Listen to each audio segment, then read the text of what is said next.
Good evening, Koopalings. Donnie is back in the chair. If you enjoyed the show last week, you're like, man, that fucking Donnie guy's not talking all the time. Well, strap in because you're gonna get a double dose this week, as my co-host Dev and Delvin have both abandoned me. But that's okay. I have friends from the great north, ones that enjoy the podcast, the sweet hang, you might say. Sean Capri, thanks for saving the show this week. No problem. I'll save the show next week and every week after this. Those guys they're gone. They opened up. They cracked the door open. I took their spots. So eat shit, Devin Delvin. I'm here to stay. I sent them my World Cup schedule today. We talked about that on Sweet Hangs.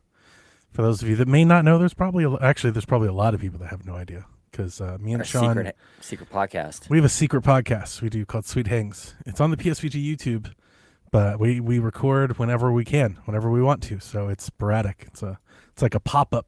It's like a pop-up mart. You've seen those? Like stand up for the day, sell some cool merch, and go down. That's us. Yeah, it's a flash mob. It's our flash mob podcast. So we've already kind of talked about that. World Cup is looming, and today, Sean, was like my official day back in the office. And God damn it. Oh, Sean, I'm like, I hate it. With a side of ugh. I came back and they were like, here's the schedule and here's all the days of working. And I was like, oh my God. I don't want to hear that at all. You can save that for tomorrow. I sent that today. They gave us, okay, let me, settle in. This is a great question to ask you.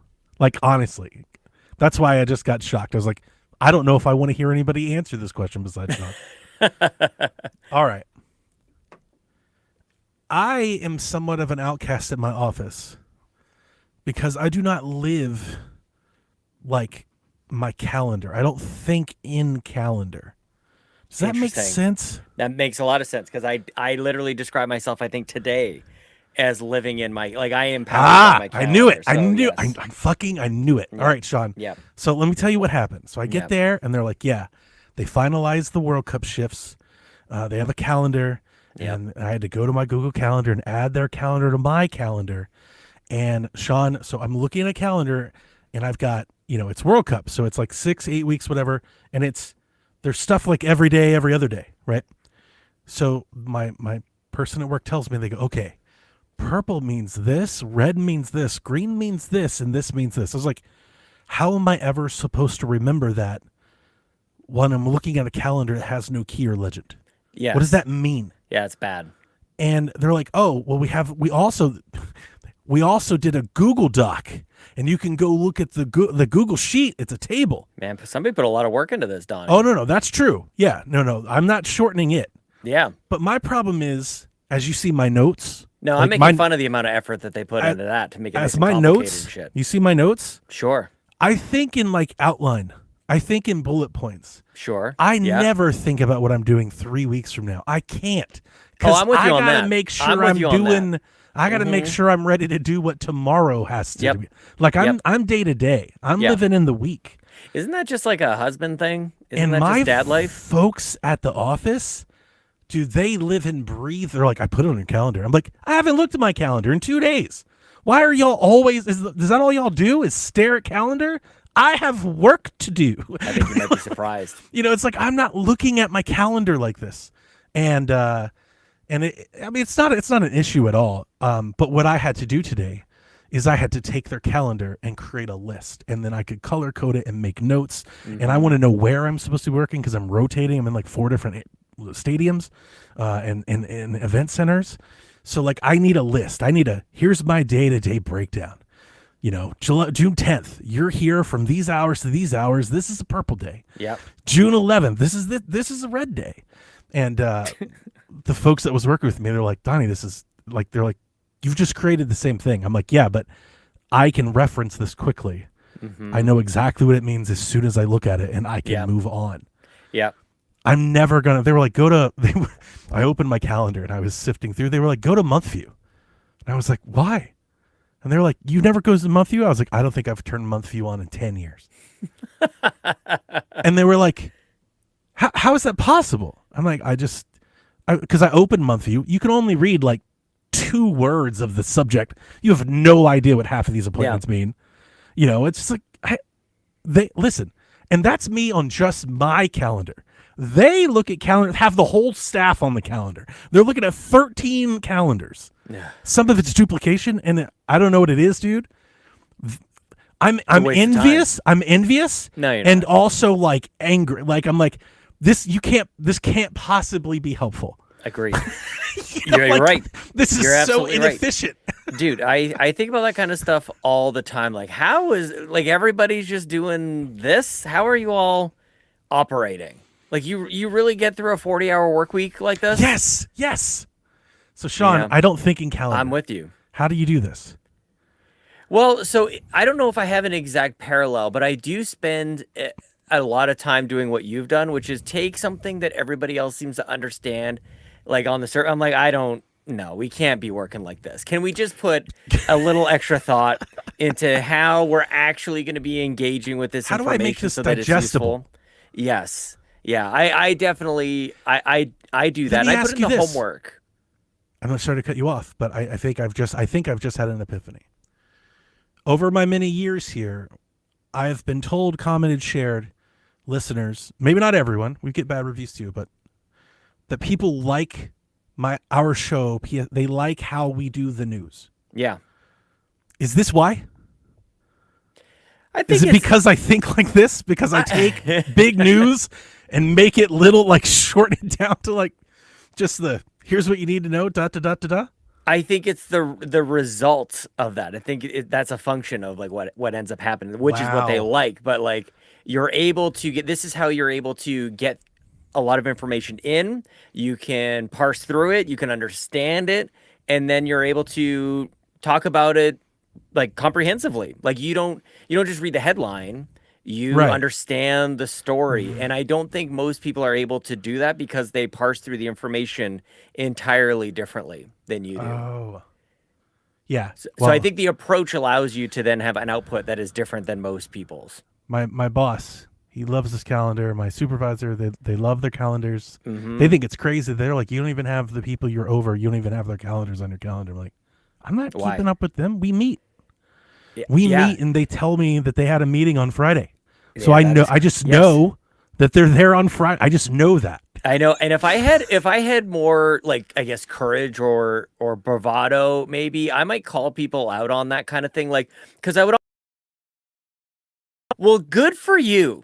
Like, don't you know everything? And isn't that excellent? And how is that working out for you? How's that Sounds like you? You're like over out and like at ends with each other and just like, I don't know, man, maybe you're just paying attention to way too many things and not actually focusing on the shit that matters. How about that? To the key and the heart of the matter. I think that's you. That's just holding up the mirror to you. I do feel like maybe I have a new appreciation. Brush them off. I'm sorry. I feel like when people tell me that, I'm like, we do the news like every other show does. No. Like, I never figured like, but it's different. News. Like Jeff Grubb's got a news block, right? Nintendo. Yeah, but he's also Nintendo full time. I think that's the thing. That's their to do the news like full-time games media coverage does the news. I think that's again part of your special sauce. Because I can't do it like this. I can't parse through the information. That's what like Dev this. wants to do. Dev's been trying to get me to drop the news block forever. I'm like, this is our show. But Dev's like, we could just he's the shit about Devlin. Dev wants the sweet hanks. Then it's just a basketball show. We just have it because he just wants vibes. He's just like, let's just want hit record and go wherever it goes. Yep. I don't mind it. What news bullet is this? I don't care about that. Yeah. What's the next bullet? I don't care about that. Cares. I don't care. Don't care. I have no opinion. Who gives? Samurai game. 20 minutes about basketball. If it's a samurai game or a woman with a bow, he's all in. Maybe. Well, yeah, he didn't like. Yeah, I guess. There's always a wrinkle. There is. He's a very nuanced man. He's a nuanced man. I get it. I love him. And he knows past, I think. Like in so many ways, even beyond what we talk about on shows, like in our private chats, we're the alt of each other. Yeah. Yes. Yeah, it's like, really I know what he's thinking because it's the opposite of whatever I'm it's thinking. Opposite George. So we have, but for ulterior motives. It is unreal, man. It's special sauce. People love it. And also, like, wanting to fuck with each other at the could have that ingredient, that combination to just come across each other in life that's special. Yeah. It's a strong thing. I love him. Yeah, me too. I'm upset that he's not here. I have stories from my vacation. P.S. Oh, yeah, I did. That's one of the stories. I'll bet you did.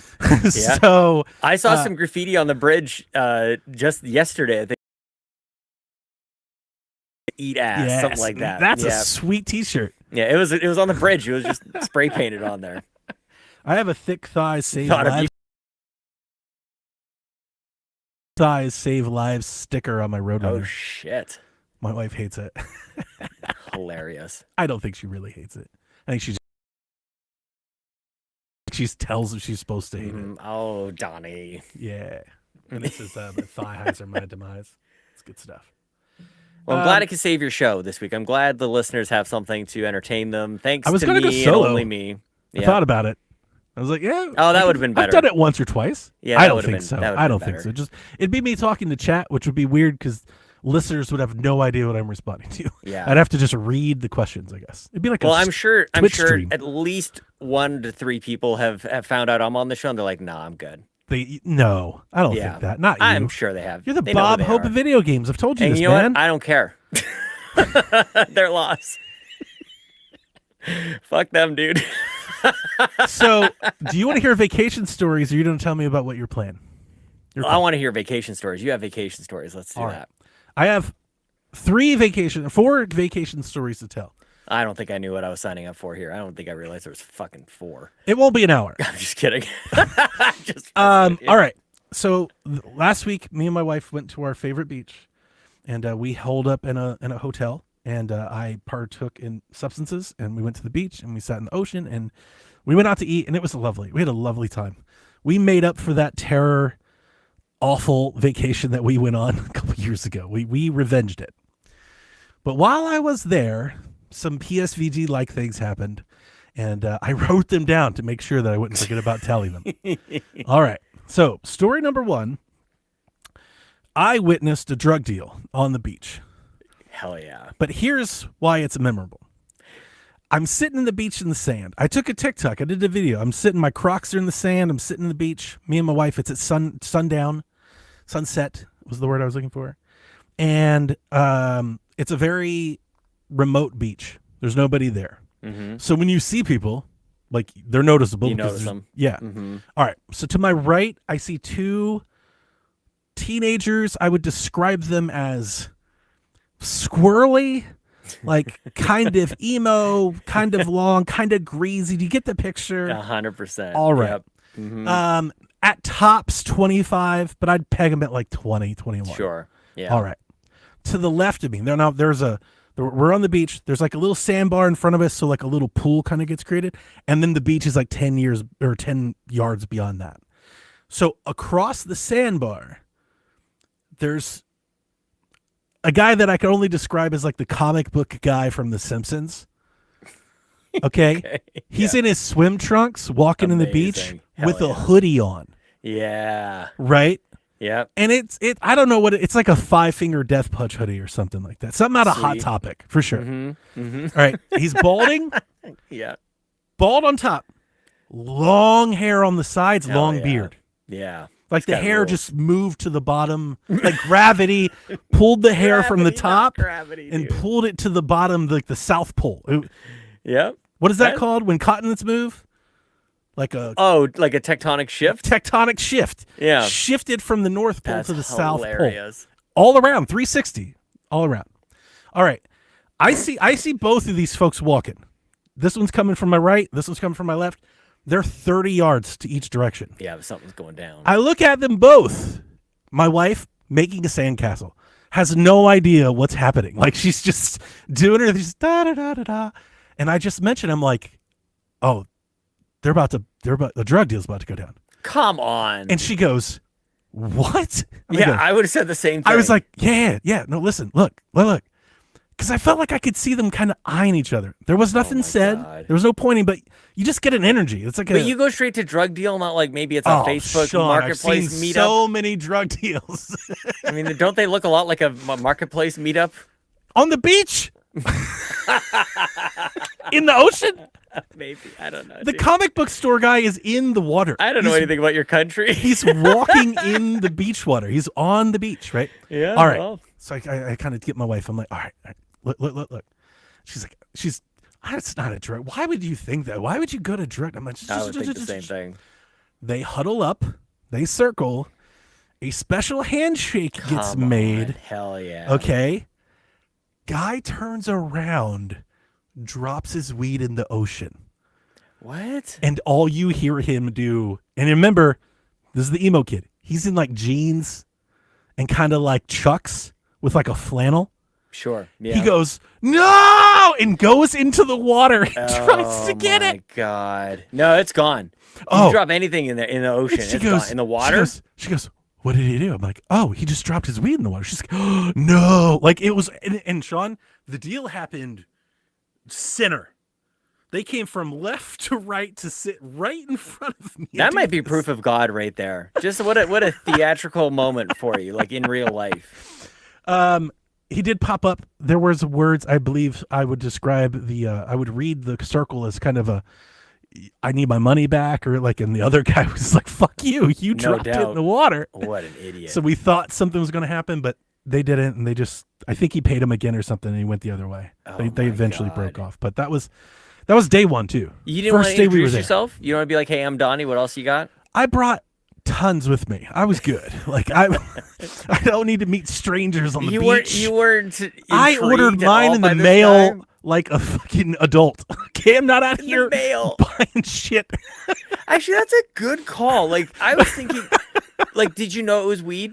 Did he say it was? Yeah, these two kids smoked weed. Yeah, but like why? Like can't you? And that guy sold weed. Like I looked at both of them, and that was I thought. And you're like they buy weed. He sells weed. You know, like no shrooms, nothing crazy than that. Not these kids. You can't just go to a store, or are they too young? You think? I don't know. Well, probably too young. You have to be 21 to go to like the CBD store, I think. You're fascist country, man. They might have been 21. They could have been young 20. I don't know. They could have been 18. It's funny because you just took me back, like I don't know how many years, like when that was necessary. Yes. Like you can just go to a store. You can buy it here. Sean, it was almost the style. Like I was entertained. I was like, this is great. Yeah, it seems like like a period piece. Like even said it. Like I was sitting in the sand. I was like, this is wonderful. What a vacation. Hilarious. Like what a vacation. Pull out your film camera. You just start recording. That's fantastic. My second story really isn't a story. Oh. On the way back, our GIS maps took us off the road. There must have been a terrible wreck or something. We started driving through the backwoods of Georgia. Not my favorite thing to do. And it's nasty. Like it's okay. So, and listen, if you listen to us in South Georgia, I love that you listen. Sorry. I'm just calling it what it is. It's real rural. It's real poor. Okay. And so there's always like a dingy, druggy kind of element to it. It's just trashy. But also like South Georgia racism. It's laid on thick out there. They still got they've got, not only do they fly flags, they have like whole buildings dedicated to it. Okay. There's so like it's like deep stuff. Okay. Not my favorite place to drive through. Gotcha. I just thought it was going to be like dark or something. Like I thought you were going to have like the road conditions were not good. I was not expecting that. No. So we go through Bexley, Georgia. I've never been there before, and I hope I said it correctly. And we're getting off the road to get gas, and we're getting off the road to find lunch. We were chasing this sub place. I forget what it was called, like Larry's Giant Subs or something like that. I was like, let's try that. Sounds like a sex house. It was actually, I think it's a chain. It was actually really nice. It blew my mind. I was like, why is this out here in the middle of nowhere?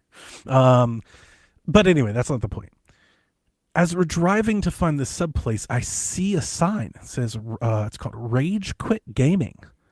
Okay. And I was like, oh, there's a gaming shop. It's hard. One, around my town, a lot of the mom and pop stuff has been, that's been a long time coming. Oh, yeah, for sure. It was 10 years ago they left, right? So it's like GameStop or online. That's like your options here. And I was like, oh, I haven't like picked through a game store in a while. Like even the ones I buy 64 stuff, I have to drive like it's like an hour. Like it's a trip. So I tell my wife, before we leave, I want to go stop in. She's like, great. Yeah. Like, let's do it. So I go in. It's a Juggalo game shop. Like Insane Clown, like he's a huge Insane Clown Posse fan. Weren't you just talking about ICP recently? I probably drop a reference to them all the time because in a younger me, a trailer park me, I was pretty into the Insane Clown Posse. And I would also still stick up for them to this day. They're better than people ever want to give them credit for. They have millions of listeners. They can't be as bad as everyone says. Sure. They can be as bad, but at least they're entertaining. Mm-hmm. I have really enjoyed that they've kind of made a real boomerang with TikTok. They're kind of big on TikTok. What the heck? Because they're personalities, Yeah. Right. That's perfect. Like it's kind of very Gen Z in a weird, strange way. Like they love that shit. Like being extra. Yeah. Anyway, ICP notwithstanding. It was just crazy that like my wife remembers like ICP Donnie and she like, we walked in, he's got Chucky dolls. Insane Clown Posse. It's like a younger me. Like we would have been. You? This is. It would have been best. We would be best friends. So Sean, we hit off talking. Dude, I was there for like 2.5 hours. Like we just kept talking. I feel like he's gonna show up on the show here. Like I feel like you're gonna hit a button and another square is gonna pop up. He's got like DBZ statues around. We're talking about the DS and the 3DS. I love that you went in, dude. I love that. Like you're like the guy who's like you're on vacation with your family. There's like a world's largest like baseball bat or something off the side. Let's go check it out. Yeah, why not? What? When in Rome. Good for you. I was just like, maybe he's got 64 shit. Like, let me comb through. Yeah. Sean, I have a complete in box copy of Hexen for the Nintendo 64. Do you just got from there? You got it from there? Got it from him. Dude, of course. That's perfect for you. That's amazing. Yeah. I feel like you've been talking about that for a while, about Hexen. Jeff Grubb put me onto Hexen. I never knew it. When it came to Xbox, I feel like it kind of hit you. Like it was it was before that shooter was happening. But yes, I love the remaster. Have it on Xbox. Mm-hmm. Have it on Switch. Bought it everywhere. Yep. Just like Quake. Just like Doom. Yep. I was talking to Jeff on one of the first times he came on about how into the boomer shooter shit I was. He's like, "Oh, you got to get into Hexen." And I was like, "Yeah, what's Hexen?" He's like, "It's Doom, but like wizards." And I was like, "What?" And I immediately bought a reproduction cart. Mm-hmm. Because they could be hard to find, and sure. And so I got a cheap repro just to play. I didn't even know if I'd like it. Yeah, and I really liked it. Complete in box you got? So yeah, I walked in. He had 4 complete in box N64 games. Rules. Hexen's a weird game, dude. Like it's not a typical experience. It's got weird colors and graphics. Yeah, I like designs. I like it a lot. Jeff, he nailed it. Yeah, I was just like, oh, this is the shit. I love playing on the Switch. I play it. It's one of those go-to like. Play it for a level type games. Mm-hmm. I like Hexen more than Quake. Not more than Doom. Really? Not close, but I do like it more than Quake, and I feel like that's a hot take. I don't know if it's a hot take. I think it's just it I just don't think that's a popular. Yeah, it's minority take. Yeah, it's definitely. I mean, Quake is Quake. Like it's right. And it's not that I don't like Quake. It's just like I don't know. I don't know what it is about Quake too. I don't really even consider Quake. This is my hot take. I don't really think about Quake. Like, I don't think about you at all. I think about Quake 2 a lot. It's like I'm Quake just 2 not, for sure. I think it's like the universe of the world I'm not as into. Oh, I don't know. I can tell you a damn thing about the world of Quake. Yeah, but it's like, I like that with Doom. Yeah. Like just, I don't know, it may just Doom be the setting or the backdrop. Like, Quake feels a little generic-y to me. Oh, for sure. And I'll let you, like, and we've chatted about this before. Like, for me, Quake 2 especially, I cared way more about it being like a performance thing on PC. It was like, oh, look at this thing, and it was all about the engine and the graphics tech. and all these things. I couldn't care less about why it was there or anything like that. Yeah. So yeah, shout out to Rage Quit Gaming and the ICP Game Store. Hell yeah. And also Larry's Giant Subs, I think, whatever it's called. Or hogs or whatever it was. It was all right. It was kind of mid. It wasn't that great. Yeah. I love I love the idea. Gabe used to do that as well. Like wherever he would travel a lot, obviously. We would, just like, dude, when we chatted, that's what our DMs was. Yeah. He'd be like, yeah, I'm in Wichita. There's this game store. Do you want anything? I bought several things off of Gabe. That's awesome. I bought a 3DS off of Gabe. I could sell you a 3DS. We were flipping. He would buy shit off. Like, we would trade sometimes. But yeah. That rules. I bought a few things off of him. That's awesome, man. I'm glad you found something. When I went to episode 200, it was funny. I walked out of there with like a stack of stuff. That's hilarious. Because Gabe was like, yo, I found this game, and he got my wife some CDs and stuff. Yeah. Oh my gosh. Gabe, I do miss him. I was telling my wife that the other day. I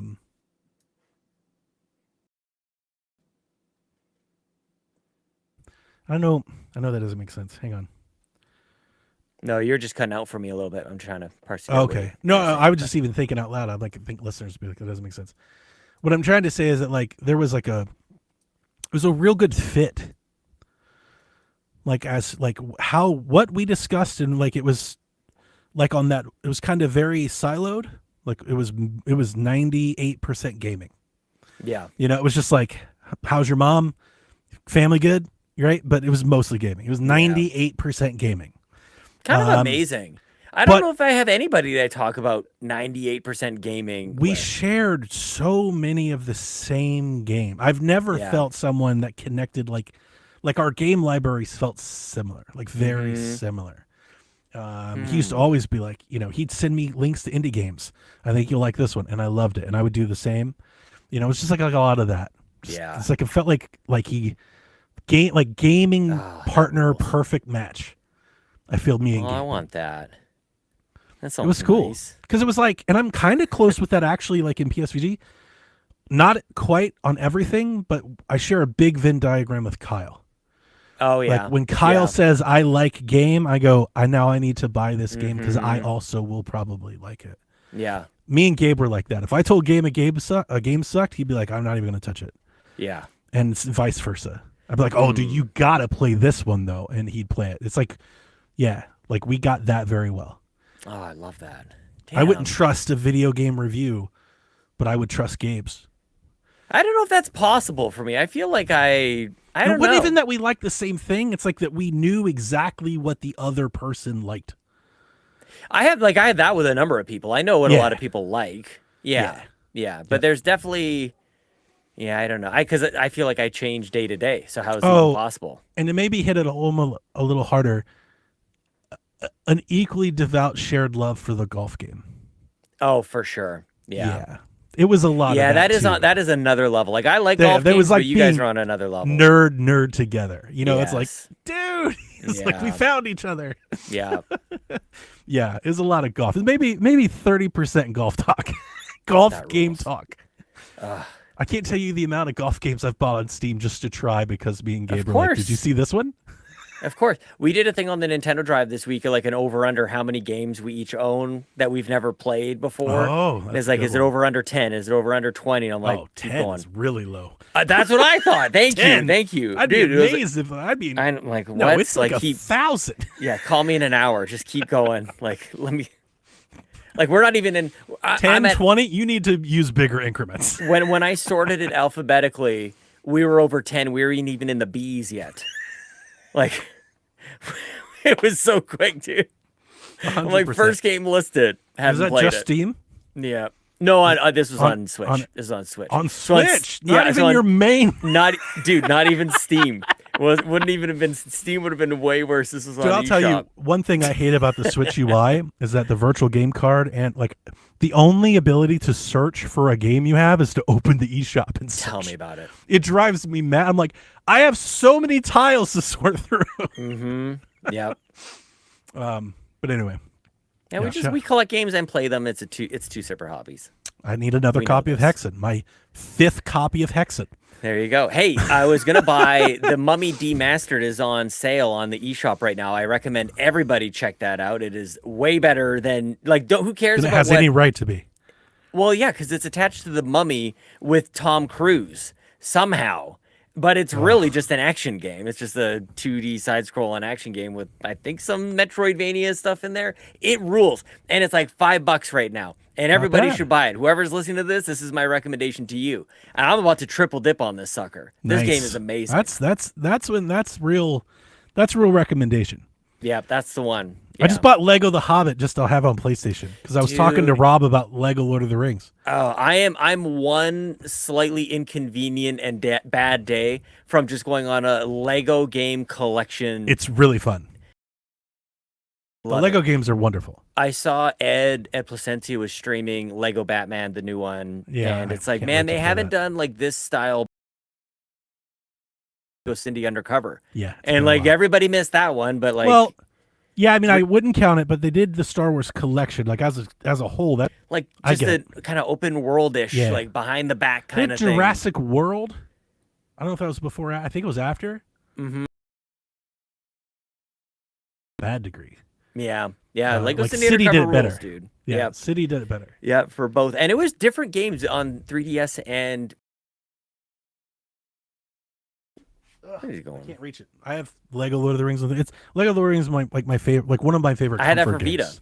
I have it for Vita. I'm just kind of always just want to hear the music, or that's what they're good for. I want to see the movie without watching the whole movie. Oh, I put the. I will fire that up and just kind of Lego around for a little bit. Yeah, that's good. That's good nice. times. All right. Nearly as big a story, but for those of you that have been around a while, you heard me tell my story the first time we went down there to Hurricane Helene and the hurricane. Well, Sean, we didn't get a hurricane, but we did get a storm. Now, here's the funny thing. I was sitting on the beach, same day as I saw this deal go down, and I was trying to light my pipe, and I couldn't because the wind was blowing. And I tell my wife, I go, and I got like a butane lighter. I couldn't. Damn. And my wife goes, I kid you not, and I quote, "That's okay. The wind will die down soon."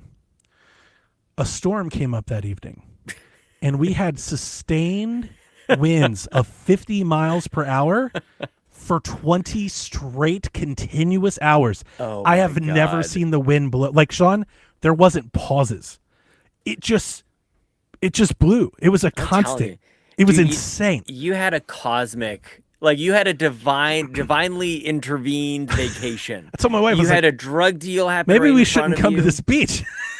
I mean, I don't know. It also sounds very like, are you sure you didn't, like, how close is Florida? Did you accidentally get into Florida? Oh, it's right near it. It's like right on the line. Yeah, you could have, it did. I didn't mind it at all because, like I said, we talked about a little bit of swings. We were watching old movies. Yeah. Sweet. So we just used that time to hole up in. We ordered room service.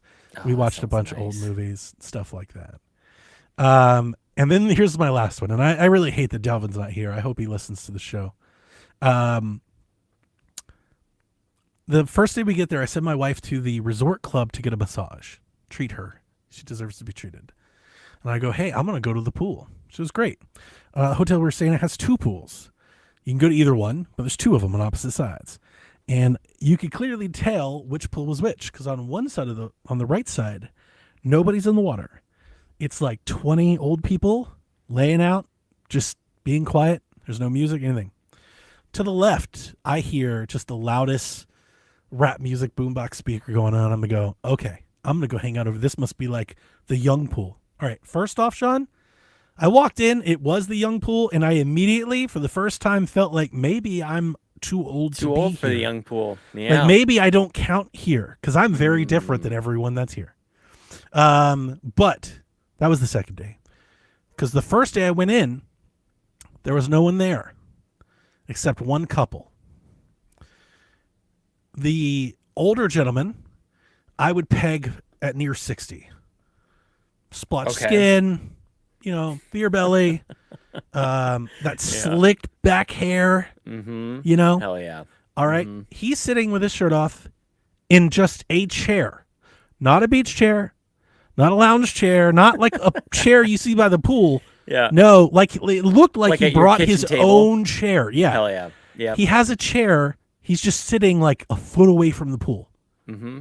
He's not sitting out by the gate where the chair. He's sitting. He's old enough to do whatever the hell he wants, Donnie. And he has what I would peg a 25 to 28-year-old woman throw an ass as hard as she can. Come on. She's got her music on, and dude, she's in the pool, like in front of him, like he's up. She's at the bottom of the stairs. Oh, she's man. like, and she's just twerking and she's getting her thing going. And I was like, look at this situation. And she comes up the stairs and she's like twerking on like the rail, like of the pole. She gets up, she gets out of the pool next to him. She's twerking all over him. And I text my wife, babe, you need to hurry up this massage. Like, I think I'm seeing like a sugar baby situation. Like, I don't know what's going on. Maybe they're in love, but like, it's wild. No. This guy brought a chair down. He's got money. Right, he doesn't brought give a chair. Thank you, Sean. Yeah. He brought a chair from like the bars. Probably from like the little table you have in the hotel room. Not the cuck chair. Oh my god, dude, that rules. She is That's such a power move. She's a little trailery, you know? Okay. Kind of like a 90s, I don't know, like Juliette Lewis kind of thing. Okay. She's wearing kind of like an off-white bikini that almost matches her. Like, she's super pale. Yeah. And it looks a little dingy. You know, like, it's not, you know, this might have been like the best weekend. You know, like it's possible. I can't say it's not. And he looks like he was on The Sopranos. Like dude, he looks like the way some people are living, like are living their life. Isn't that amazing? Yes. You know, like it's not. I'm an avid people watcher. If you can't that tell, rules. I very much enjoy this. Oh yeah. So I just grabbed a chair in the corner of the pool, bag of popcorn. and I just sat there, and I was texting my wife what was happening. I mean, dude, she twerked at him for like 40 minutes. Like, it was, what in the world? It got to the point where we're like, okay, yeah, like this is okay. How much does this cost? That's all she did. It just kept going. Like, she went through. Maybe she's having a good time. I would say 40 minutes might be exaggeration, at least like 8 or 10 songs. Like, it just kept going. Sure. Yeah. You know, it's beyond novelty at this point. I just want to point out, we have been going for about 40 minutes. So imagine this. Yeah. It's not that. It was long. Yeah. Yeah. It was at least 20. At least. And you're just, at least you had a good sit by the pool. Like, unsustainable twerk. Yeah. Like, consistent. Like those wins. Never stopped. Not like those wins. It just kept going, man. Holy shit. I was like, this is insane. And then I kid you not, he goes, all right. And, oh, by the way, making the situation really weird, he had no reaction. Yeah, of course. He wasn't like, like nothing. Yeah. Emotionless, just barely mumbling to her. Yeah. You know, like, you hear everything she says, you hear nothing this man said. Yep. He like whispered the whole time. Yeah. You know, he does this. He puts his hands on his lap. Like, goes like this. He goes, he stands up. He slides the chair back like he was pulling out from a table, like so we could walk by it. And he just walks away. And she gets up, she packs up all their stuff, and then she just goes off. It was bizarre. Fantastic. Bizarre. These are PSVG ass stories. Yeah. Oh yeah. Yeah. I was like, this is insane. Well, and again, you are here to make up for the fact that Delvin isn't here. I got to do double duty. Yeah. So, great vacation. That's hilarious, man. Oh man, I need a vacation. I went for a walk today. That was about as exciting as things got for me. Hey, don't sell yourself short. I saw your post. You got like a 10-minute marathon or something like that? No, it was a 10K. I did 10 kilometers. 10K in under an hour. Hour? Yeah. I couldn't do that shit in under 5 hours. So, oh man, you know, I saw wonderful. there was a fire nearby. I can tell you that much. Somebody set a tree on fire thanks to some fireworks, and then somebody came. They obviously have put it out. Everything's charred, and it looks kind of neat and crazy. Kind of gnarly. And then in just classic suburbia, somebody put up a sign that said, "Hey, don't have fires here. It's not allowed." Because look what just happened. The shit's charred. No fires. Burned or down fire the with a neighborhood. cross out. Exactly. That's exactly it. Actually, I should look. I'm pretty sure there's like a flame with like don't do this. Yeah, that's exactly what happened. That'll take care of it. They should have like Charizard and have him X'd out. Dude, I'm telling you. Like it burned the sign behind it that says put your dogs on a leash. So that's a really bad sign. Nobody can read that if they're driving by. No, it's on by the walking path. It's just okay. There's just open space back gotcha. here. It's just kind of funny. Hope Just like there's a good just love that teenager. the solution is signs. I would love a good teenager to ruin that sign. That's what I would do. Oh yeah. I like you just begging for it at that point. I'm like, oh, you've made this too easy. Way too easy. Yeah. Yeah. Light that sign on fire. Apparently it was fireworks. I would just graffiti fire on the sign. Mm-hmm. That's hilarious. Oh man. Yeah. No, I need to get out of here. I need to go on vacation, but no time soon. Are you playing anything? I'm playing a lot of Forza Horizon 6. Tell the listeners about it because none of us have been playing it. What the hell, man? What are you guys doing? I don't have anything to play it, so. I know. What the heck? Like, man? I will play it one day. I also, if it was out right now and I had my Steam, I wouldn't play it right now because I'm playing other stuff. Even if I could play it, I wouldn't play it. Right, but I have an easy excuse that I actually can't play it at the moment. So it seems to be wildly popular, and it's really interesting because it's the best car game in the world. I mean, it kind of is. It is. No, it is. And well, here's the thing. I think that was more of a bold thing to say, more of a proud statement, I guess, like at Forza Horizon 3. And I think it was just as true then as it is now. But I say that like we used to have Need for Speed. We used to have the Crew. True. We used to have contenders. Now it's the best one by default. There's nothing else. Yeah. There's nothing else even remotely that can even touch it. What? Turismo. Well, it's different. Like, and that's on the simulation. It is side. different. I still think you don't have to split genres. Horizon's the best car game in the world. I think Turismo's the only game that really holds a candle or offers something as good as Horizon. Sure. But I also just don't think it's nearly as compelling. I think that's proven now. Well, I think it's amazing how accessible it seems to be, and I have completely underestimated like the mass appeal that racing games might still hold, because I've played them for as long as I played video games. But for whatever reason, I've kind of always held them as like a little niche, like not entirely. It's overstating. I know exactly what you're saying, yeah. But it feels like we're off to the side over here. They're not talked about. Games. Yeah, because they're not shared. They're not revered. It's the same thing for sports games. Sports, exactly. It's the same thing. Sports games, that's exactly why. So it's kind of, I guess, nice because I adore these games, and I have since Forza Horizon 3. This industry literally wouldn't be the same or function without them. They're such a foundation of the whole industry. I missed it. I can't believe I'm saying this, but like we used to have the days where you'd launch a console and go like, look how good it looks. Here's a racing 100%. Game to prove it. Yeah. Right. And I don't know why they ever got away from that. Like, again, like a lot of people are buying this game, and a lot of people bought that premium thing to play like 5 days early, dude. Mm-hmm. Like all the things we all hate about the gaming industry. It's like the practices all worked. I will say though, too, I don't mind people selling early access. It's not, and it's such a simple. We need you and I think you do this. Like I said before, you do this better than everybody. You're not just buying early access. I would argue that you're buying like the DLC, which is always excellent, and you always bet on it for Forza Horizon. And a bonus is that you get to play it early. I actually just don't mind any game selling early access. I agree with well, if people want to pay for it, go nuts. Here's what I've always wanted. I wish there were no like review sites, review codes. Wouldn't that be something? Yeah, I think you could sell more. Yeah, I like it. You could, because what you're doing is you're giving a premium access to your big, and people may in the masses may hate that. Oh, I don't want to, but the biggest fans would love to pay for it. Agreed. That's just free market. I'm totally fine with that. Yep. I think if you don't want to do it, then wait. There's nothing wrong with that. It's really fun. More money doing that. Like I would much rather them do that than Battle Pass. 1,000%. Sure. Oh yeah.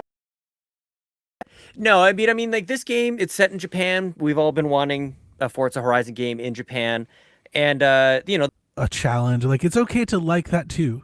Yeah. Like we don't have to hate it because it's not what you always play.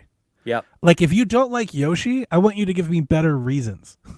Like that, I'm more of an arguer. I just kind of like, it's a real shit argument. Yeah.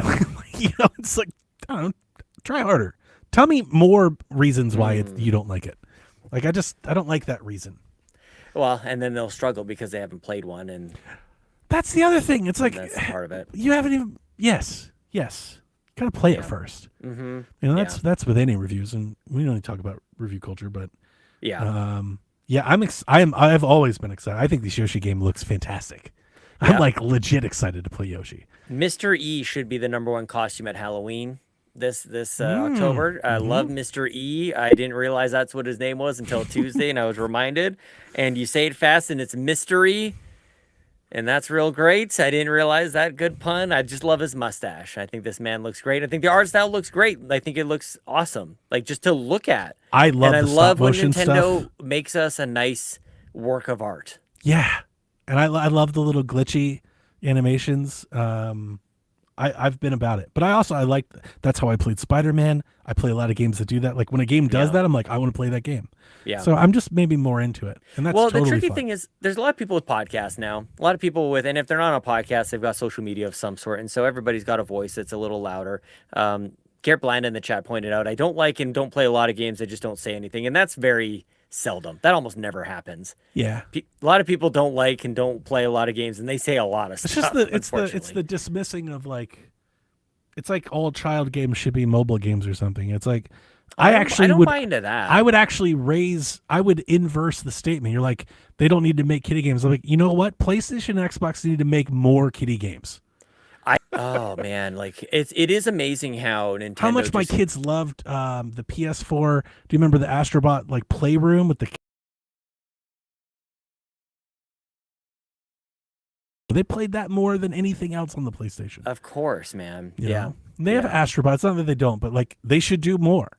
Yeah. Like I think the industry could use more kiddie games. Maybe more people would buy consoles. You know. Yeah, you want to grow the market. Like, yeah. I mean, maybe they just don't think they can beat Nintendo at this game. It's not even really about beating them. You know. It's like just being there. Well, I mean that's the problem. Representation. If you can't beat it, if you can't be #1, don't even be there. I guess they just is seed the attitude. it. Yeah, and it's like but you're investing in your own future. Well, that's PlayStation giving up on handhelds. You know, plant some seeds. Maybe they'll grow. I don't know. It's an interesting place we find ourselves in, man. Nintendo just always seems to be right. How do they do that? Like they just we went through the Wii U era. I don't know about all that. We've seen it go wrong. Right. Yeah, but they still had the backup of the 3DS. Like I'm with you. Like I'm not defending the Wii U or what was happening there. Yeah, But like they were right about even in the early days of the 3DS. It's like, what are they doing? I can't believe what a failure. It's like, that worked out pretty well. Yeah, they turned it around. Yeah, they messed with the Wii U, but like it's not. I'm not saying they're imperfect. I guess still one of my favorites. I love it, of course. Yeah. I was deep into a Reddit thread about Wii U nostalgia. And it was like a bunch of people making fun of millennials, crazy. And then a bunch of people like loving it. Yeah. Like a bunch of people, they were like posting screenshots of like the Wara Wara Plaza, and they're like, "Oh my god, I miss the sounds." I'm like, "Oh man, I knew it. I knew you'd all come around." Yeah, it always happens that way. It was awesome. It wasn't like obviously could have used a lot more games. It was rough there at times. I know, dude. I bought 2 Wii U's. I bought 2 had it had the support, man. It's a cool system. Like it's just a cool system. Like I would have loved, like if one day, if we ran Nintendo, if the Switch 4 is like it's a Wii U, but the gamepad is just a Switch, like fucking sign me up. Please, that would be Can you so imagine great. They go full circle with this. Yeah, they come we back. End up with the Wii U, the Switch U. God. Oh my fucking fucking call it that. god! You got to be a little. They more won't leave the subtle Switch than that. branding. They won't leave the Switch branding. Yeah, but the Switch 3, the Switch 4, something like that. Like but if it had just had a base station. Oh my god! And then it was just your Switch. Yes. That'd be great. Do it, Nintendo. Like just ray tracing, Switch on the go. It would be so petty. It would be so great. Oh yeah, but it would work. It would totally work because the Wii U was better than people wanted to give it credit for. I mean, look, I really do. This is super unpopular, but I wish I could just have a TV Switch that didn't switch. I've been trying to bark up that tree on Shaq for a while because I think it's the easiest way to make a cheaper Switch. Of course, yeah. Like the easiest way is you ditch the battery, you ditch the screen. It's the same argument. Yeah, we say that all the time. You could absolutely do a Switch TV, a Switch Home, whatever you want to call it. For sure, yes. It could be a very, honestly, in a box that drew regular power, it could be a very chic, like a Mac Mini type device. Yes, like it's only the size it is because of the screen. 100%. It's not all in the battery. Oh, if you get rid of that, you could actually make a rather tidy little console. When you say it like that, can we just not take a moment and appreciate what the hell the Switch 2 is? It's a goddamn miracle. It is. The fact that it can do what it can at 10-watt power is insane. It's crazy. And if you made a Switch TV box, you could turn up the heat. That's insane. Sean, you could give it 30 watts. Do you have any idea what a Switch 2 chip could do with 30 watts? It would time travel. It could double that's a Switch Pro. Yeah, you could double the performance. How many 1.22 gigawatts is that what it is? How many gigawatts do we need to travel in time? I don't know. I'm not as timed in with that franchise. Anyway, you just gave me some appreciation for the damn thing because there's a battery and a screen in there. Yeah, and a little fan. Yeah, nuts. And if you put that into a steam machine, if you put that into a little cube, you could have a bigger fan. You could have a higher power draw. You could really turn it up. That's compelling, and it could be cheaper. Yeah, it could be cheaper. You could do $299. You know. I would love it, dude, and especially as like a second or third device. I think you could do $199, but like they would do $299 and make money. Oh man, please, Nintendo, come on! Even a Lite, I would take a Lite as well. I want the smaller form factor, but really, I want the dock to be a little bit more, dude. How much did you say? $199? Like they sell the docks for $100. In this thing, they would do $299. Yeah, I would guess. Yeah. I would not want a $299 Switch Lite. That just feels like a lot for a Switch Lite. Yeah, because especially for the way we did lights was mainly for the kids. Yeah, and we got those really cheap, so it allowed us to. And they didn't sell that well. I'm like really torn on the light. They didn't move a lot of units to the point where I'm like, I mean, maybe I'd be wrong, but I'm like, I could sell more Switch TVs than lights. Yeah, maybe. I don't know. I think there's just really something to be said. There's a lot of people who play handheld. I feel like I'm one of the only people who plays primarily on TV. I think a better way of attracting a Switch Lite person is to sell a Switch that's just a Switch. Take the dock and everything out and just sell the Switch. Oh, I see. Oh, yeah. Then you could maybe bring it down a little. Yeah. But I don't think they want to do that because the dock, and that's all. I think that's all their margin. That's how they can up the price. Yeah. Like they're justifying that way above its cost. So I don't business wise, they would never do that. But like that's one way to try and lower the cost. Yeah. But I honestly don't think they're worried about trying to lower the cost anymore. I was gonna say, man, they're selling just fine. They're not worried about it. Who cares? Yeah. What's up? Look at there. Hey, Fulia. Yeah. Thanks for dropping in. Anyway, Sean, it's an hour 20. You want to get into any of this news? Do whatever you want, man. Recent game reviews: Forza Horizon 6, 92. Well deserved. Put one on the board. Lego Batman, 84. It's pretty good. Is that like the ceiling for a Lego game? I have no idea. In 2026, maybe that's as high as it can go. Probably. That game looks incredible. I can't wait to play. Wait, what did you say? 86 or 84? 84. Is it updated? I would have hoped for maybe two. So I'm in Fantasy Critic. I've got it selected for at least in one of my leagues for Fantasy Critic, and I would have hoped for maybe an 86, but 84 is respectable. Yoshi comes at 81. It's higher than I would have thought. Dude, that's like Game of the Year Yoshi material right there. Right. I do think they released a perfect Yoshi game. I think they're going to release the best Yoshi game probably. Yeah. And people think like, oh, that's crazy, but is it? The Switch has kind of been the best game of franchise for like every franchise. It's the best Kirby game. It's the best Donkey Kong game. I think we're about to get the best Star Fox game. Yeah. I think this is probably the best Yoshi game, best Animal Crossing game. Like that's why the Switch has been great. The best Zelda game. I know divisive, but not like no, to Nintendo. It's the best Zelda game. Yeah. By far. Yeah. The best Mario Kart game. I wonder what Metroid people would say about. Well, certainly not Prime 4. I don't think they would say that about Prime 4. But Dread is actually what I was thinking. Yeah, probably a good case. Yeah. Odyssey. I mean, a lot of people might say that about. I love Odyssey. I think it's great. More so than the portable factor, the system. The Switch was a giant success because Nintendo has been fucking killing it with games. Yeah, best ARMS game. They're crushing it. Oh yeah, best ARMS. How could you not? Best ARMS game. Yeah. Yeah. Splatoon 2, I think, is the best Splatoon game. I'll say that. Okay. But I mean, obviously they did the third one. I feel like they're all very similar. I don't know why. It's just kind of more content. Better. Yeah, 3 was a little hampered. I think Switch 2 fixed all that up, but I don't have it anymore, so I can't. They got a bunch of patches. Yeah, I've already made up my mind, Don. You cannot change. Cannot change that. So we're here. Get Forza, Lego Batman. I can't wait. This is why I'm in a tailspin, Donnie, because I've been free to do whatever I want. I'm like, I can have fun playing games, and now they're all coming out, and I don't know what to do with myself. Yeah. I'm just like, I've been. 'Tis the season. It's like when I'm not studying for an exam, and all of a sudden it's like, oh, just take I've been partying this whole time and play some games. I should just play some video games. Play some video games.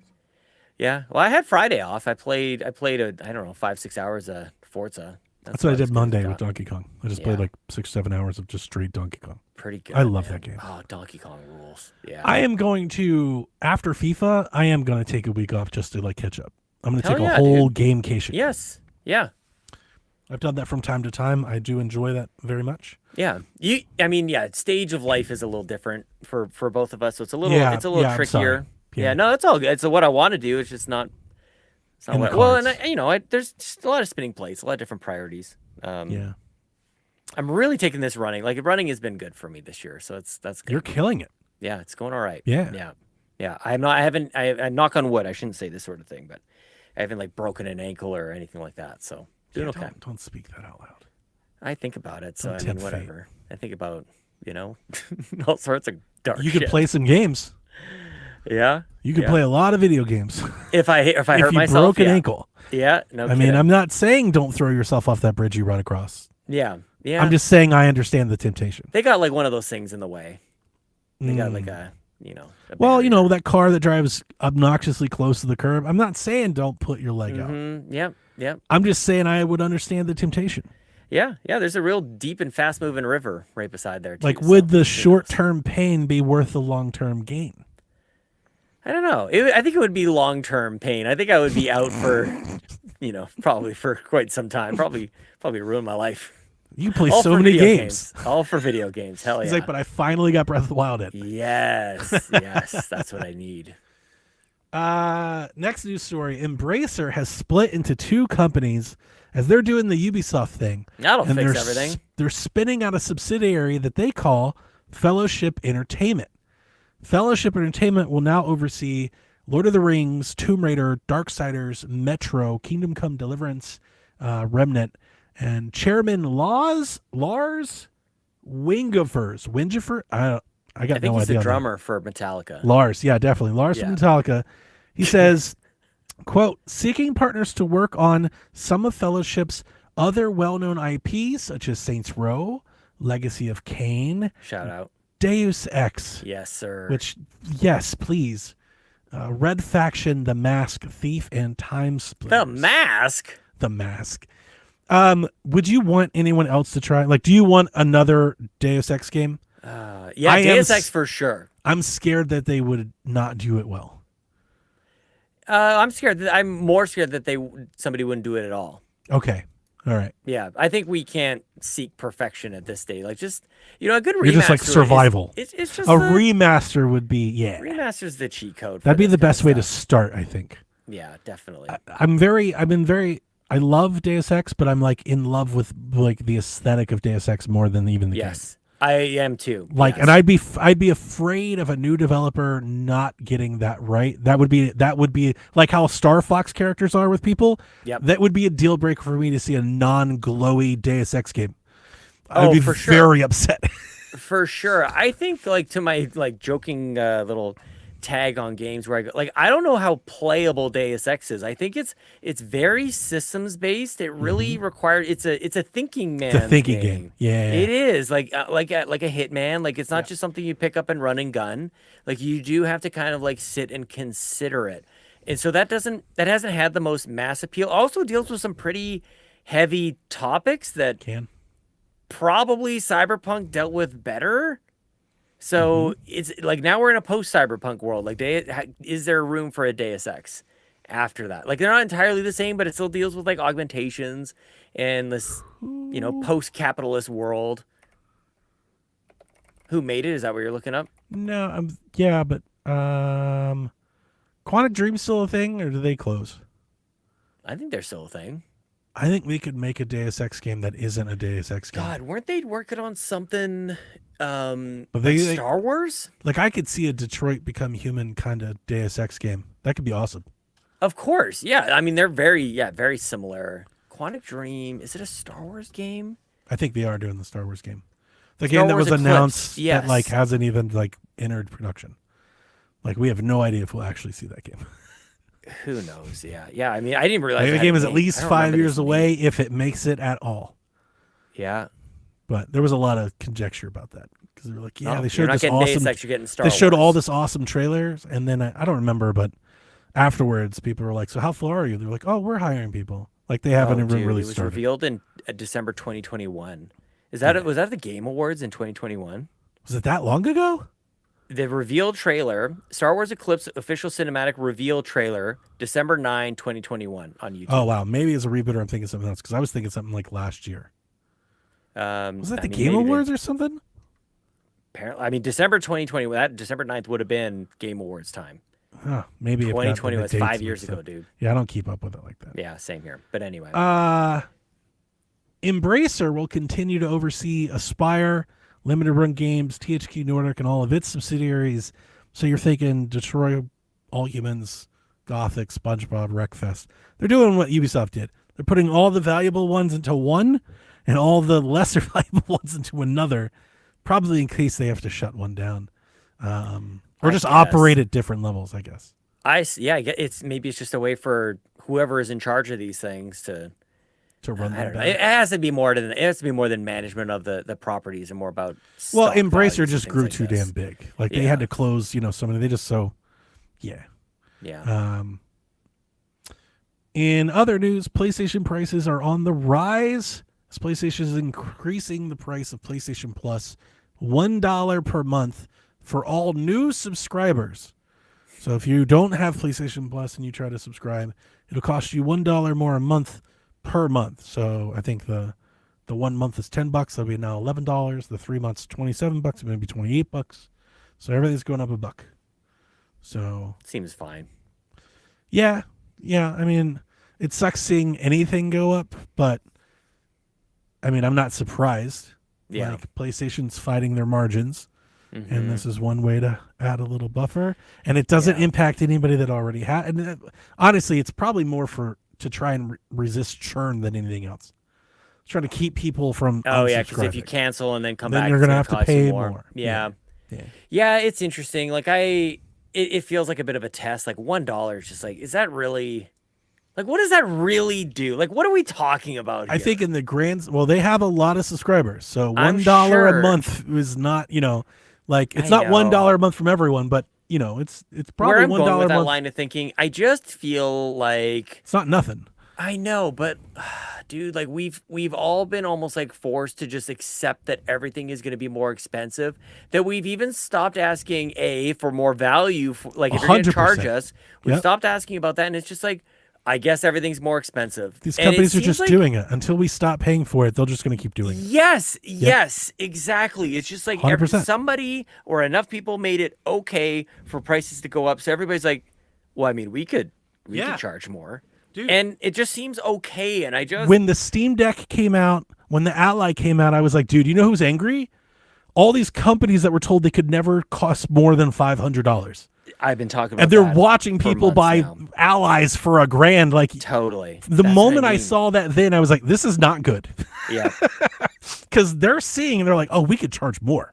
Yeah. More people have more money. Well, I mean, the Switch 2, oddly enough, was one of the first indicators of that. Remember, they dropped the price and everything. It's like, they got nothing to worry about. Nobody cared. Absolutely not. But I guess I say it like passionately like this. I almost like want can we not just bitch, whine, and complain about it on the internet, but like maybe just stop buying some things? Like, can we band together on this? Can we not just accept that everything's more expensive? They've got to earn our business back, and one of those ways is price. Another one, like I said, is either quality or value or something. Especially PlayStation Plus is beyond weird. PlayStation Plus is very good. I think it's very good. They charge like $300 for cloud streaming and classic games. And they give you like one PlayStation 1 game a month. Like, it's weird. I mean, now that's their highest tier. Yeah, you know, so it's like keep track of all. You'd be thinking they'd want to add more value to the top to encourage people to go up. They're not. Nope. No. Like, they're actively not like tempting you to go up at all. I have not had PlayStation Plus in like 5 years, like this whole generation. I quit PlayStation Plus a long time ago, and even through all my various PlayStation products that I've had, like even now, I just don't. I realized back when I was like on PS4, I think this is a pre-then, like back last gen, I was like, what am I paying for? Yeah, like I don't play online ever. I play online like once a year. I could just not do that and save this money. Yeah. You know, I play the occasional PlayStation Plus game, but it's like, I don't need to, I could just buy the game. Sure. And so I haven't had PlayStation Plus in forever. PlayStation Plus I mean, these subscriptions are all meant to be like a Netflix subscription where it's like, oh, I'm in the mood for something. Let's see what's on Netflix. Let's see what's on PlayStation Plus. And so like, we have PlayStation Plus, but the PlayStation is actually played much more by Chelsea than by me. And so I get to see it be used in a really interesting way, which is, oh, I kind of want to play like this game, or I want to play a game like this. Like Chelsea just finished playing Portal. She's like, I want to play a game like Portal. And I'm like, oh, there's a Talos principle. Like maybe you'd like that one. She's like, oh, is it on PS Plus? And it's like, yeah, one of them is. I can't remember if it's a sequel or a remake. One of them is there. And it's like, oh, I'll play that. And I do that too, but I think you do too. Good. I just surf the shop to buy something. 100%, and that's the difference. That's the same. That's her shop. Yes, for her, it's like what's on TV, what's on Plus. Yeah, you know, it's like something like that. Yeah, like she wouldn't go and buy something, but like since we have it, and it removes that.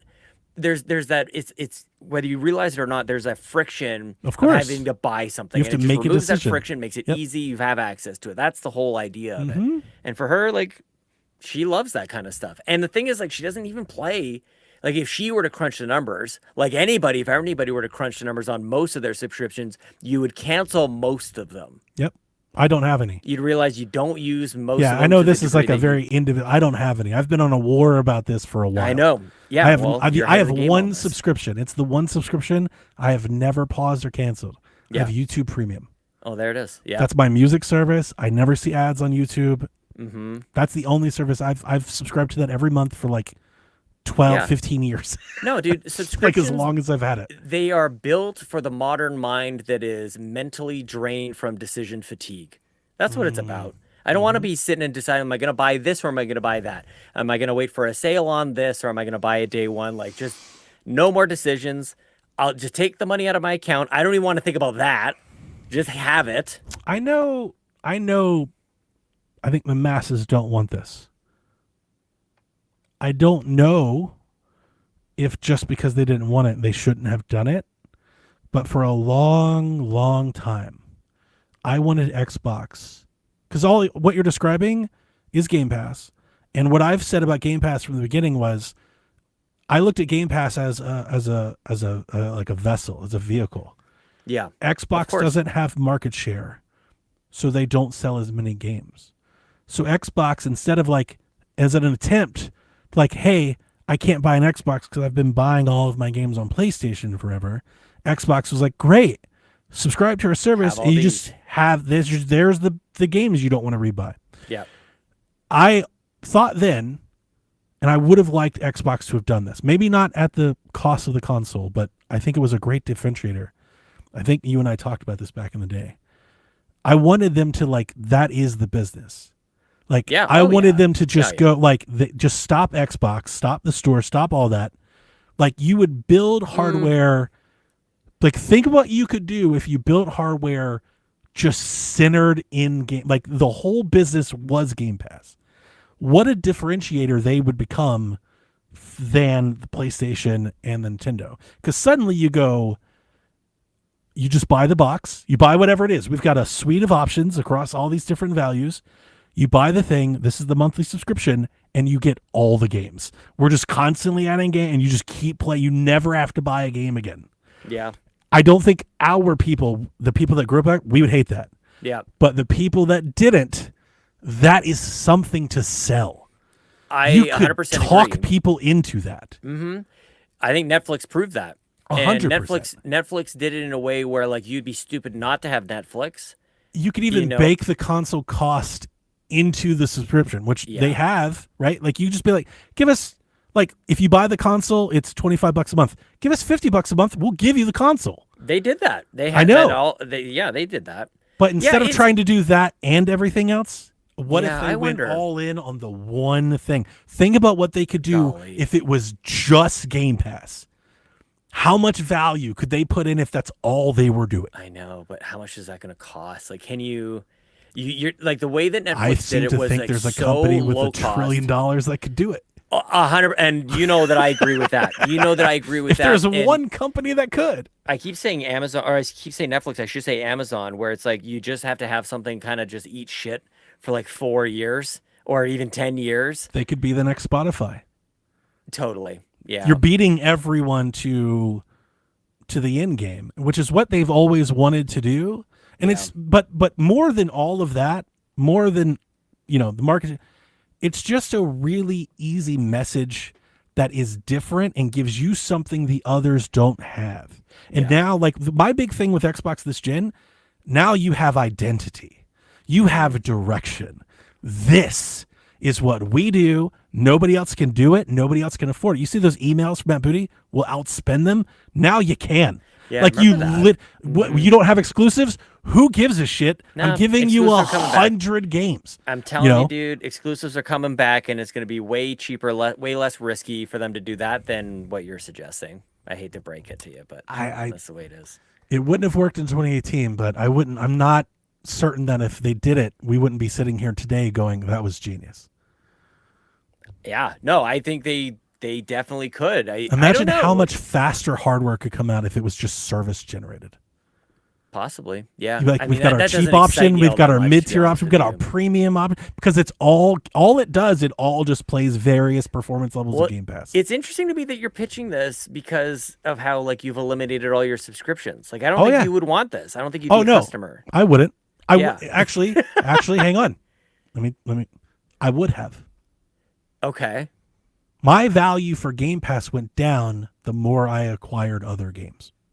Oh, I see. So if that's not even an option. If you had done this 10 years ago when I didn't have so many games, back when I loved Game Pass, I would have been all in on this, Sean. I bought like a decade of Game Pass. I agree. Back then I would have been all in, and my opinion has definitely like ebbed and flowed on Game Pass for sure. And it's actually coming out of my relationship with movies where I get sick and tired of the movies coming in and out of this service or that service and whatever. I'm like, I'll just own it. I'll just buy it. Same. No, I'm with you. And if that's going to be the case with something like Game Pass, then whatever. But I mean, yeah. If they were just Game Pass and it was just a service and that's all they were doing and they weren't running a storefront, they weren't doing, then you could have real conversations like, hey, Steam, can we put Game Pass into Steam? Well, and the funny thing about this is this conversation started about PlayStation raising prices on PS Plus. And I guess the reason I bring that up is like PlayStation has done a wonderful job of battling and combating Game Pass. Like, I feel like we talk about them almost interchangeably. They like, are. That's kind of I think most people think of that today. I think so too. And even like there's You're right. PlayStation Plus has a lot of great games on it. They've done a great job. Like those, it was not even like a conversation anymore. Like PlayStation Plus versus Game Pass. It's every bit as good. All you're missing is 1 or 2 day one games a year. 100%. Yep. And the fact that it takes longer and more expensive to make games has lessened that value because you're not getting 6-8 games a year now. Yeah. You're getting a handful at most. Yeah. Well, it's a real single differentiator. Take your year and you can evaluate it differently. Like I'm hearing Saros isn't selling all that great, and you have to wonder if that's a day one. That checks out, right? Like if that's driving PS Returnal Plus subscriptions, are they better off? I don't know. I think people are still surprised. I think Returnal sold fairly well. I think it's selling worse than Returnal. Okay, so this is not as good. I might be wrong about that, but I think either it's just by raw numbers worse or as an attach rate worse, which that could be more understandable just because Returnal is closer to launch. Yeah, people are seeking something like that makes sense. Yeah. But you have to wonder too, like is Saros wouldn't Saros in a good way be like the perfect PS Plus game? I do not think, like the pejorative that people say, like, it's good for Game Pass kind of thing. Yeah. But like, wouldn't that be great? Like, I do think, and maybe, I mean, they can kind of have their cake and eat it too. They could run it for a couple months and then throw it in. Well, same with Marathon. Like Marathon, like whether it's the game itself and or some perks for it, 100%. And PlayStation Studios, like they've got some good games coming out this year. I've been critical about their output, as a lot of other people have. Do they? But like, I don't even know. Why couldn't they pick and choose? Like something the only thing I think I know that's coming out for them is Wolverine. What else is there? Well, it's Saros and Marathon. Like those are the for me. I wouldn't count those. Yeah, I wouldn't count those. But to me, those other two are not. I'm not interested in either one of those. Oh yeah, I mean that's been my issue with PlayStation the whole time. Yeah. They've just been making a bunch of games I don't really not all that into. I mean, Marathon is on the fringe for me. I like the way it looked. I like the way it looked. I think I played it. Like it plays pretty well. I'm just not doing the multiplayer stuff as much as I would really like to. And that's why I would never 15-year-old me was doing for sure. Saros is a Sean-ass game. Like I really it looks great.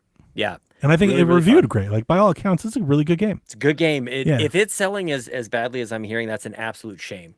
Like that really sucks because it's really fun. You aren't correct. She says Saros is behind Returnal, and there are 50 million more PlayStation 5s now.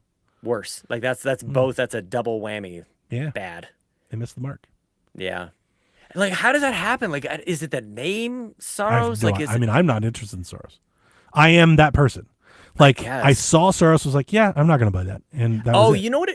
I was, But I also didn't play Returnal. Something. So I think we were playing our games of our year so far, and I was talking about Saros, and I was like, hang on a second, like this isn't like I'm like, do I not know what a roguelike is? Like, it made me question. Maybe I don't understand what this is, because in Saros you can be, let's say, on like the second or third or fourth biome or level or whatever, and then you die. And in Returnal and any other roguelike, as far as I know, you go back to the beginning of the game. That's what Dev and Delvin are telling me, that this is a much more accessible, friendly version of that. It's just an action game. That sounds great. With a skill tree. So I feel like we're not even talking about games properly. Like, it made me question, do I not know what this genre is? But instead it's like, we don't know how to talk about video games. And so it's like, no wonder, dude, we didn't know what the Wii U was. There's confusion about that, and so nobody bought it. If there's ever any sort of like question marks around our heads thinking about these things, nobody will buy it. You need crystal clarity on what the hell I don't know if it's marketing. I was never interested. I'm just not. Like, I saw Returnal and I was like, no, and then I was like, no. Oh, that's I'm just never going to play it. Oh, it's super fun. I realized that one of the last times I was playing, I'm like, this feels like Doom to me. It's third-person Doom. It's not as violent, but it's just good, smooth action. Maybe I'll play it one day. I think it's really good. I would never buy it. Damn shame. I will tell you that. I would never buy it. But Haley has it. I may download it one day and give it a try.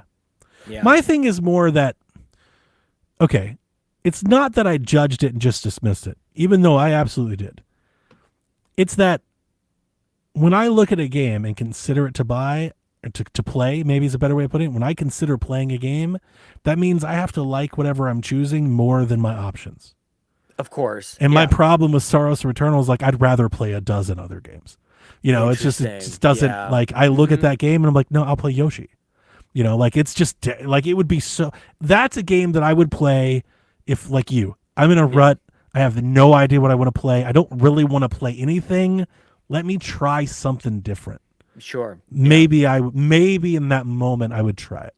So strange. It's just a weird thing that, like, I guess gone are the days that Sony can put out a first-party game and go, like, this will sell millions of copies. It seemed like just a guarantee in the PS3. I see. You mean across the library? Yeah. Yeah. Like, they just, and I don't know what it is. If it's maybe, I don't know. Like, there's not a reverence for the first-party lineup that there once was. At least maybe in popularity, I think you're right. I would have to actually, like, I feel like I'd need to look and see numbers to see if, like, you are right. Because PlayStation first party, outside of, like, a major brand like Spider-Man, has never done, like, crazy big numbers. Like, Turismo is huge. But, like, they're, like, Infamous and stuff. Like, these are never, like, it's never like a Nintendo game. Like, well, that's true. They just don't do crazy numbers. Yes, that's true. Like, PlayStation's usually very happy if one of their games does, like, 2 million copies. Sure. Yeah. They don't hit 10 unless it's like Spider-Man. I'm in Turismo. Like, they have a couple. I'm not throwing them all out. But for the most part, they don't do 10 million bangers every time they come out. Yeah, I think these are hundreds of thousands of copies for Saros. Like wow, we're not like we're not Gears hitting level a million. Yeah, down there. Yeah. Yarn brings up the PC releases. I think there's a story or a bullet point. Yeah, we're gonna for get the there. PC releases here. We have more PlayStation stuff to talk about. Now confirmed, somewhat. This comes from Bloomberg's Jason Schreier. PlayStation single-player games will no longer come to PC via an internal town hall that was held at PlayStation in Herman Hulst. This has been in the ether like all year. We talked about it last year. Like it came out reported this year, but last year we were like, they haven't put a game out on PC in like a year. Mm-hmm. Like they're not doing it because it's taking long. Like they just kind of stopped doing it. Like I want to say like 2 or 3 years ago. It's been a minute. If you don't count like their multiplayer stuff. Yeah, what would have been the last one? Let me pull up Steam. Would have been The Last of Us or The Ghosts of Yote or Last of Us 2 maybe? Yeah, Last of Us 2 might have been the last one, I think. Yeah. I feel like that is somewhat more recent. Was Ragnarok on PC? Ragnarok is on PC. So maybe that was I think that was some time ago. One. Yeah, let's see. PlayStation. Can I search But yeah, so it's been a minute. Like I there was a lot of comments being said about this. I really was like, I don't see how you can be mad. Like this hasn't been happening for some time now. It's not like they just said today it's over. Like it's been over, you know. But I guess hearing it, it's differently. Oh, that's definitely different. That's not new. It's right. The latest news, so we'll react to it today. But yeah, it's been a minute. Yeah, it's been a while. And they're still going to do their multiplayer stuff. Like I said, it's single player. So like Helldivers 3 and stuff is still going to go.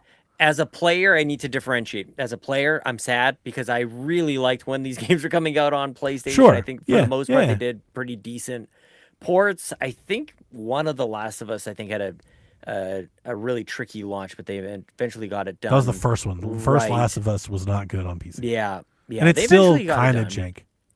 I would like that. But it's also playable, but it's kind of janky. PlayStation needs, exclusive. This gets back to what I've been saying for now.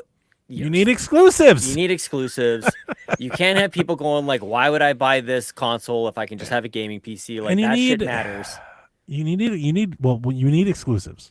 You also need good exclusives. That's also that's a big lost part of it. Like the Wii U had exclusives. Yeah. Didn't help. Right? Yep.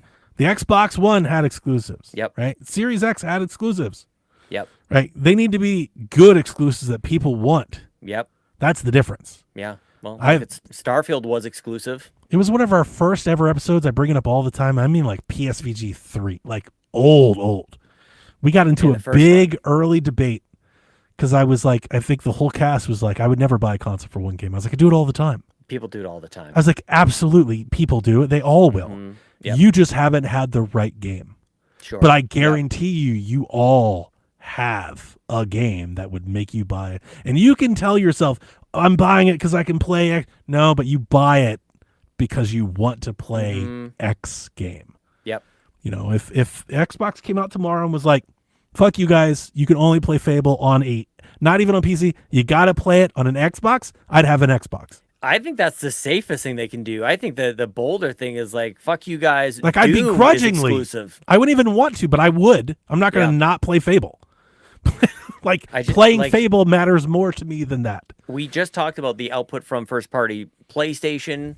If PlayStation was like, we're doing Infamous 3 and you have to have I got to find. Yeah, that's how this works. Of course. This is like primate, like lizard brain stuff. This is 100%. Yeah. This is and I wouldn't do it for everything. I'm not going to do it for Returnal or something. It's got to be the right game. Sure. I mean, I guess I don't really want for this, but I could just imagine. It's just a thought experiment. Like PlayStation has really shrunken in its output. 3 games is what we're getting from, as far as I can recall off the top of my head. It's been like, you get like one big PlayStation game a year. And Xbox spent billions and billions, almost $100 billion on studios. And like, if they just flipped the switch and said, like, guess what? These video games are Elder Xbox Scrolls. exclusive. You have to Can have you imagine? Yeah. Like it would this is what PlayStation was worried about. That's why when they bought it. They said that buying Bethesda was about exclusive games and games for Game Pass. Yeah. And then they had one exclusive and they reverse course on all of that. This is the scariest thing though. Like they can still make that play. Like, just imagine, and they could do it. The time to do that is not mid-console generation, like all these other weird decisions they've been making. Is like I agree with they you. launch whatever Project Helix is or whatever the new thing is going to be, and they go, by the way, it's not only the best place to play Call of Duty and Doom and everything else that they bloody well own, it's the only place. Can you imagine? I would love to watch the internet. That so would be I. Interesting. So now, when you say this, I just want to make clear with the console stuff. When you say this, are you opting them pull back from PC too, or you're like, I don't care if they're on PC? I don't think I care if they're on PC, but like again, I'm kind of blurring the lines of my opinion as a podcast or commentator. I'm just saying, like, are you trying to like I see what you're saying, and to maximize the possible reach of their hardware, yes, you need to pull back from PC too. Yeah, because otherwise, I'm like, I have a PC, I'm gonna play it there. You know, as long as if I can play Fable and Steam Machine, that's where I'm gonna play it. It would take them going, no, you have to buy this to do, and I'm like, okay, well then I'll buy that. Yeah, but I wouldn't if I could still play it on my PC. I don't know. I'm not sure. I'm not so sure. And I guess this gets into the PlayStation thing. I wish they're not going to do that. They're not going to pull back from PC. They're not going to do any of this shit. Yeah, they're they not need to. They need Of course PC. not. Yeah, they're not going to do this. No. We're just. So I guess it doesn't really matter. We're just talking out loud. Yeah. We have more PlayStation news. They've announced a state of play for June 2nd. It'll be over an hour. They're showing it in theaters again. I feel like they haven't done that in a while. This seems I didn't this realize is the big that. one, I guess. Yeah, they have like 6 or 7 cities that you can get tickets to go sit in a theater with other PlayStation fans. That sounds great. I feel like we haven't done that since E3. It's been a minute, right? It's been an E3 thing for sure. Yes. So it's over an hour. They've promised an in-depth look at Wolverine, and they say and more. Dude, bring it, PlayStation. For everything I just said about Xbox being able to like flip the script here, like PlayStation, when they're going, it's great, you guys. It's so good. I want to see an excellent state of play in June. E3 time. The last state of play, it was a state of play or whatever they gave us last time was great. They had the little like Marvel Konami Direct thing yeah. in the middle of it. So good. Yes, give it to me. I'm pumped. I don't think it's going to be here because the rumors didn't suggest that it was anywhere near, but there were recent rumors. I was on vacation of infamous rumblings. VGC said that they were told this. Boy, would I pop if PlayStation was like, Infamous remastered, Infamous next game. This is a game that I would pop at a logo screen. Just acknowledge Infamous exists, and I'm excited. Yeah, like I'm happy. And it's a double pack with Resistance as well. You could even say Infamous on PlayStation 6, and I would still be excited. That's hilarious. No. I would still be excited. No, like I just want them to acknowledge that it's not dead. And I know there's a lot of things like that in PlayStation land. It'd be like Fable for me. Mm-hmm. Like just seeing it around again would be exciting. Yeah, Infamous would be great for sure.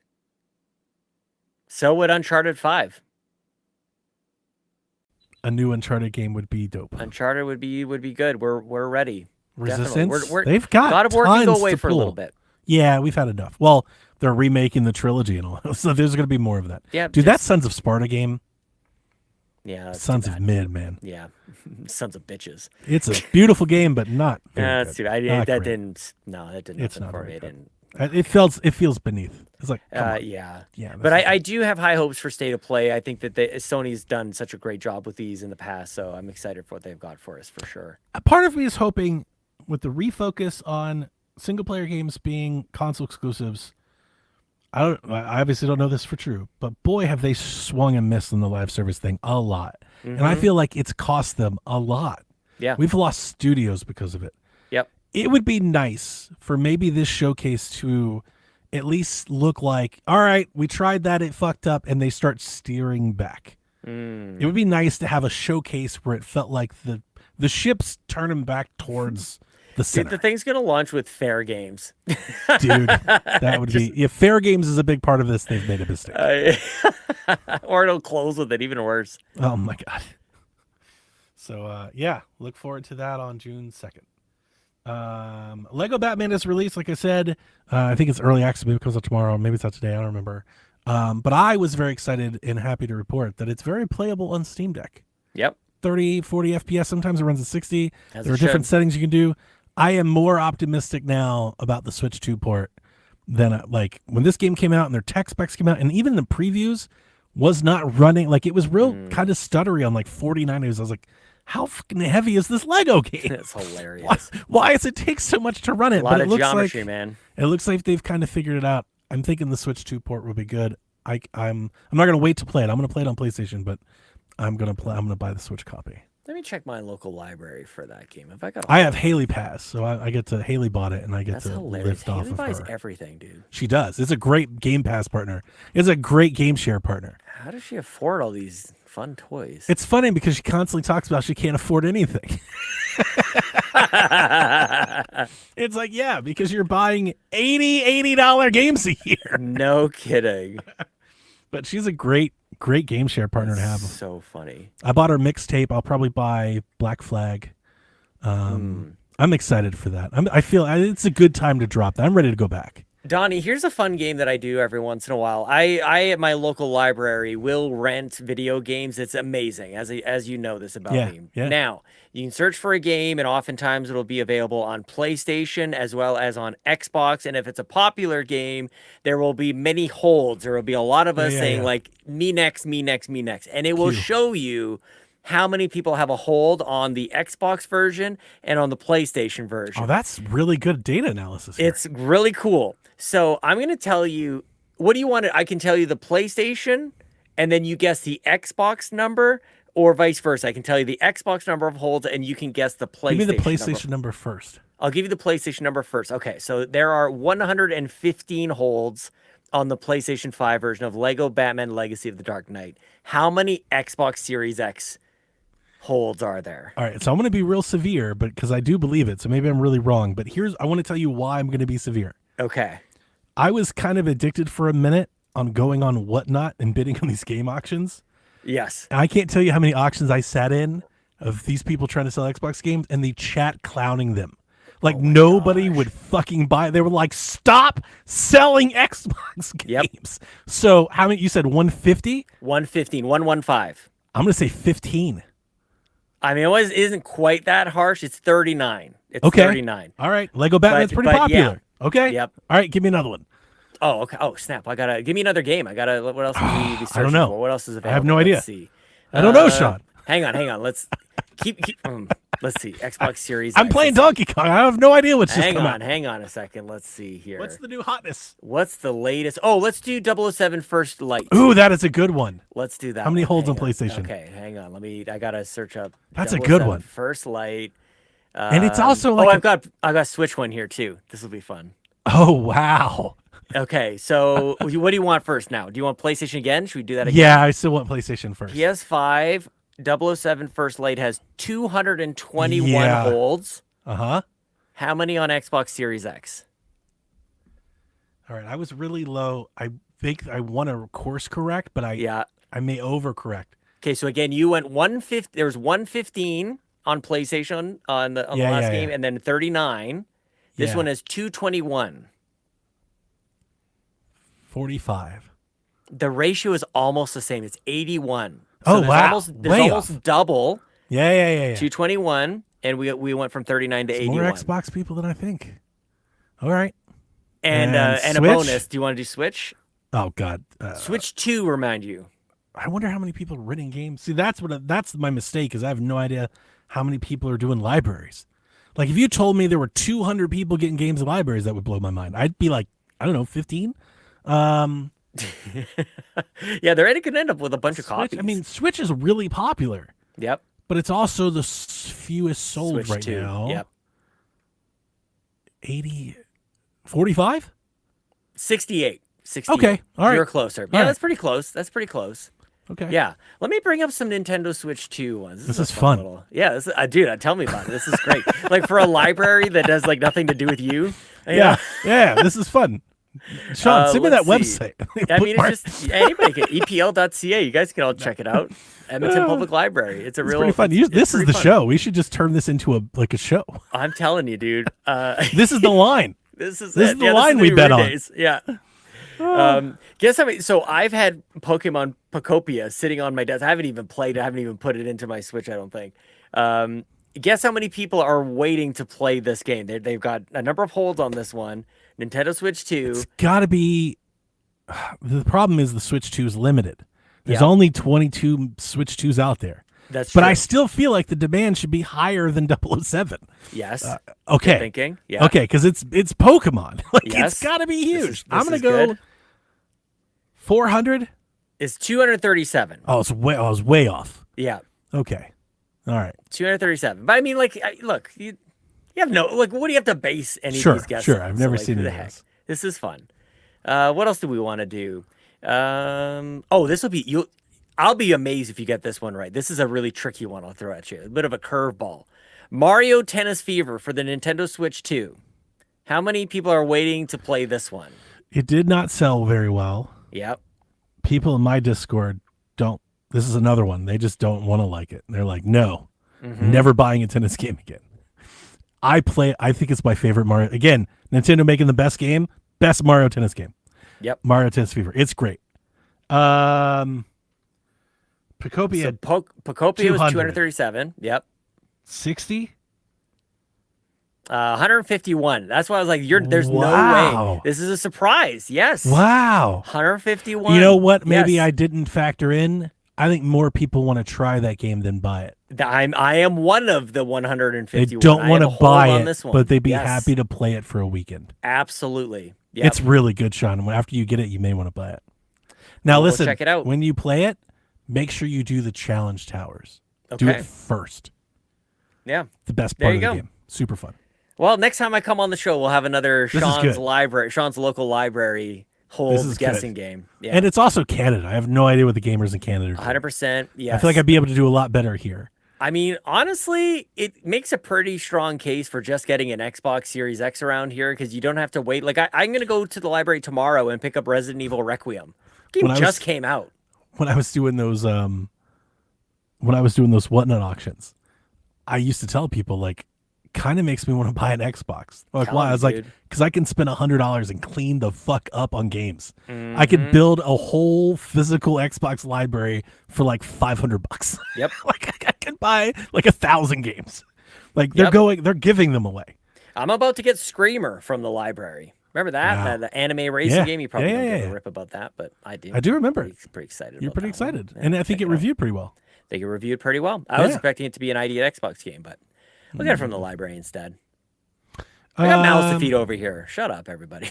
Yeah, so it runs good on the Steam Deck. Maybe Lego Batman. Oh, yeah. That's what we're talking about. Yeah. Sweet. Microsoft has launched. This is a very good segue. Microsoft launches Xbox Player Voice Portal to catalog player feedback.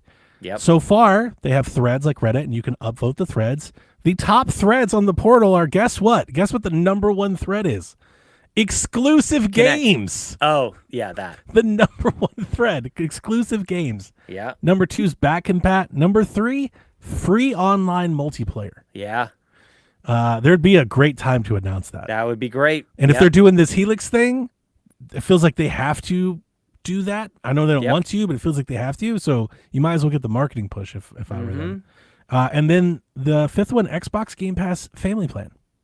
Oh, for sure. Yes, please. Yeah. What the I heck? think if Dude, Xbox, all those are going to happen. They could do all of those. If Xbox let people do what Steam let people do, that would be a big leg up for them. Honestly, I feel like that's the extreme version of it. Don't forget the Nintendo one is pretty good. Yeah, I like what Nintendo has done. I lend my kids my games all the time. Yeah, that's pretty good. I don't hate it. That's a significant investment. I don't know if they're going to do all that.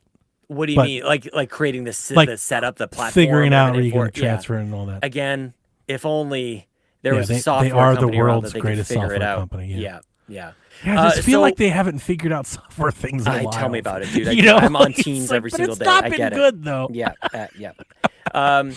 So I saw this hit news, and I again feel like I'm taking crazy pills.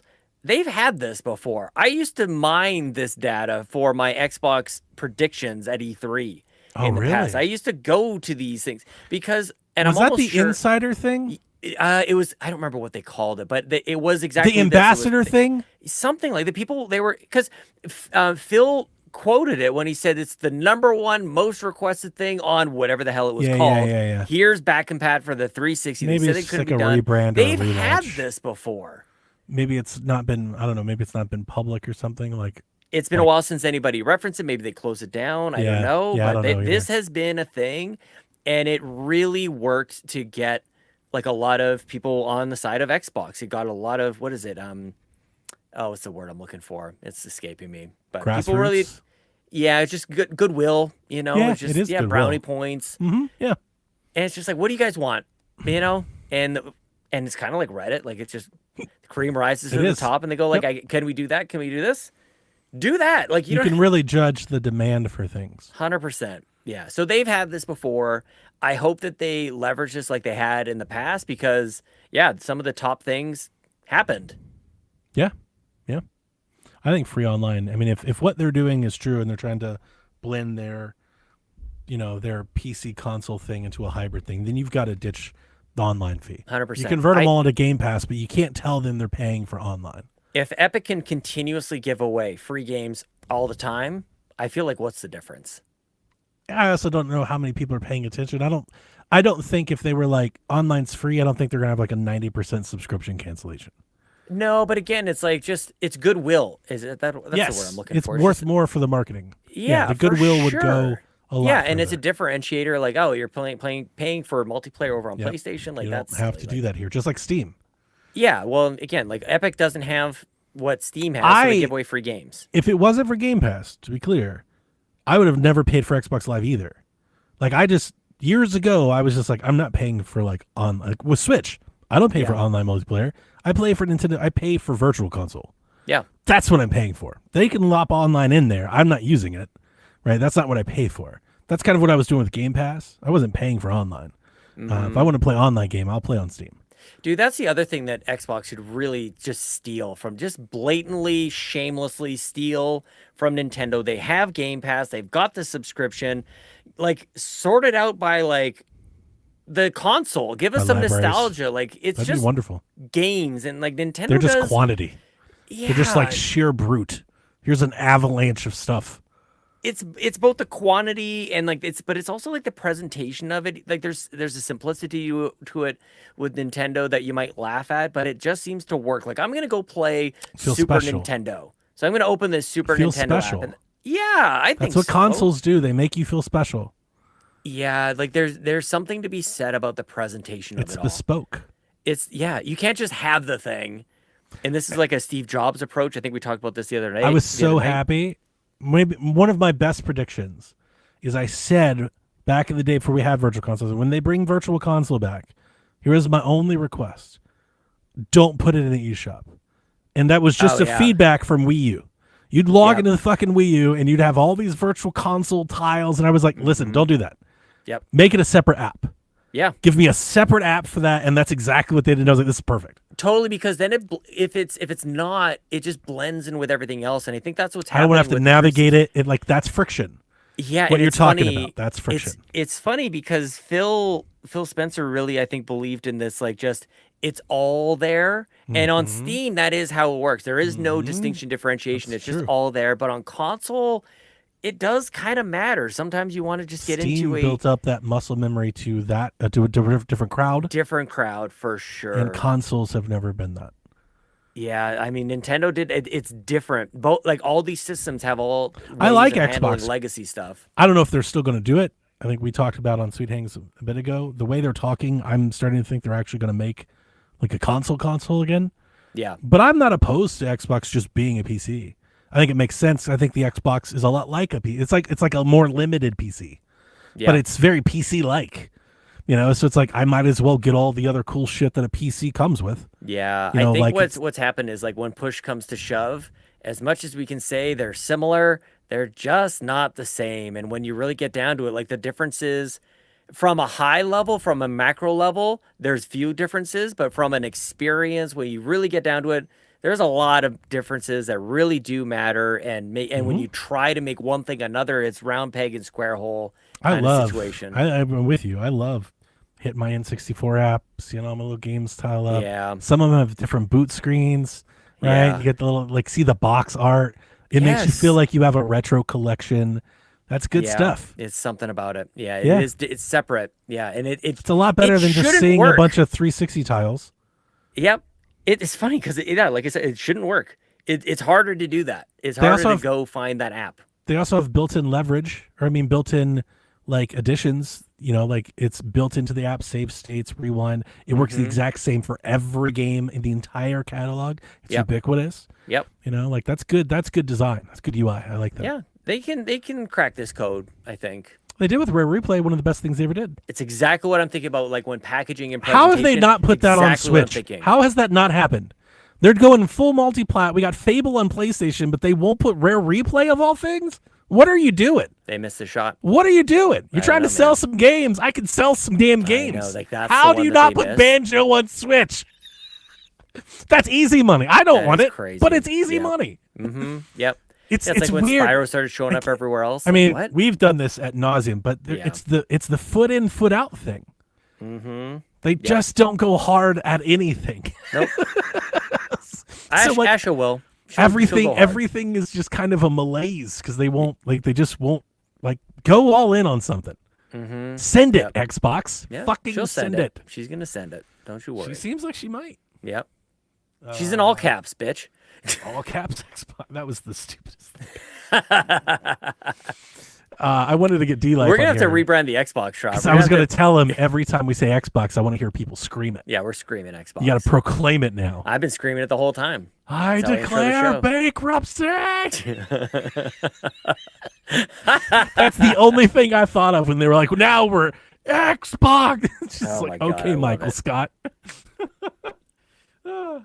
Mixtape will never. Their music will never be delisted. They'll never be delisted because of the music. They have licensed the music tracks, I guess, indefinitely. Unlike Lego 2K Drive, which has been delisted this week. Okay, so wait. Mixtape figures this out. I've been saying for this for years. How is this a thing? Where just like the license runs out? Yep. And we didn't think. Nobody asked, like, could we not? Can I give you a little extra to not do that? Dude. I mean, maybe I'm it's a subscription thing. Maybe it's like a monthly thing. Maybe it's an annual thing. I love this.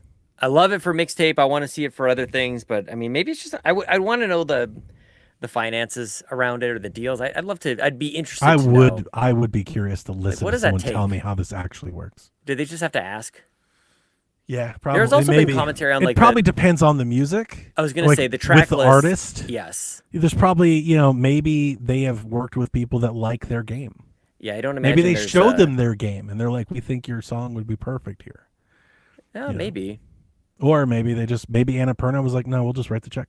Well, I just think like the Smashing Pumpkins song that they got wasn't, one of the big ones. It was, of course, it's a deep cut. So maybe that had part to do with it too. That's a part of its charm. It's really good. I love Mixtape. I need a physical copy. I need a limited run box. Yeah. I would buy like $100 copy of Mixtape. It should with come a mixtape of the soundtrack. I guess an actual I need a cassette. Makes more than vinyl. Yeah. AMD is bringing FSR 4.1 upscaling to older RDNA 3 and RDNA 2 GPUs, paving the way for Steam Machine, handhelds, and other consoles down the line. This has been big news because the AMD bros have been dying for this for some time. Them making this exclusive to, I think, the 9000 series cards was dumb. Everyone knew that. Like, it's been dumb the whole time. It's been there the whole time. They could have done it. They leaked it. People have done it on their own.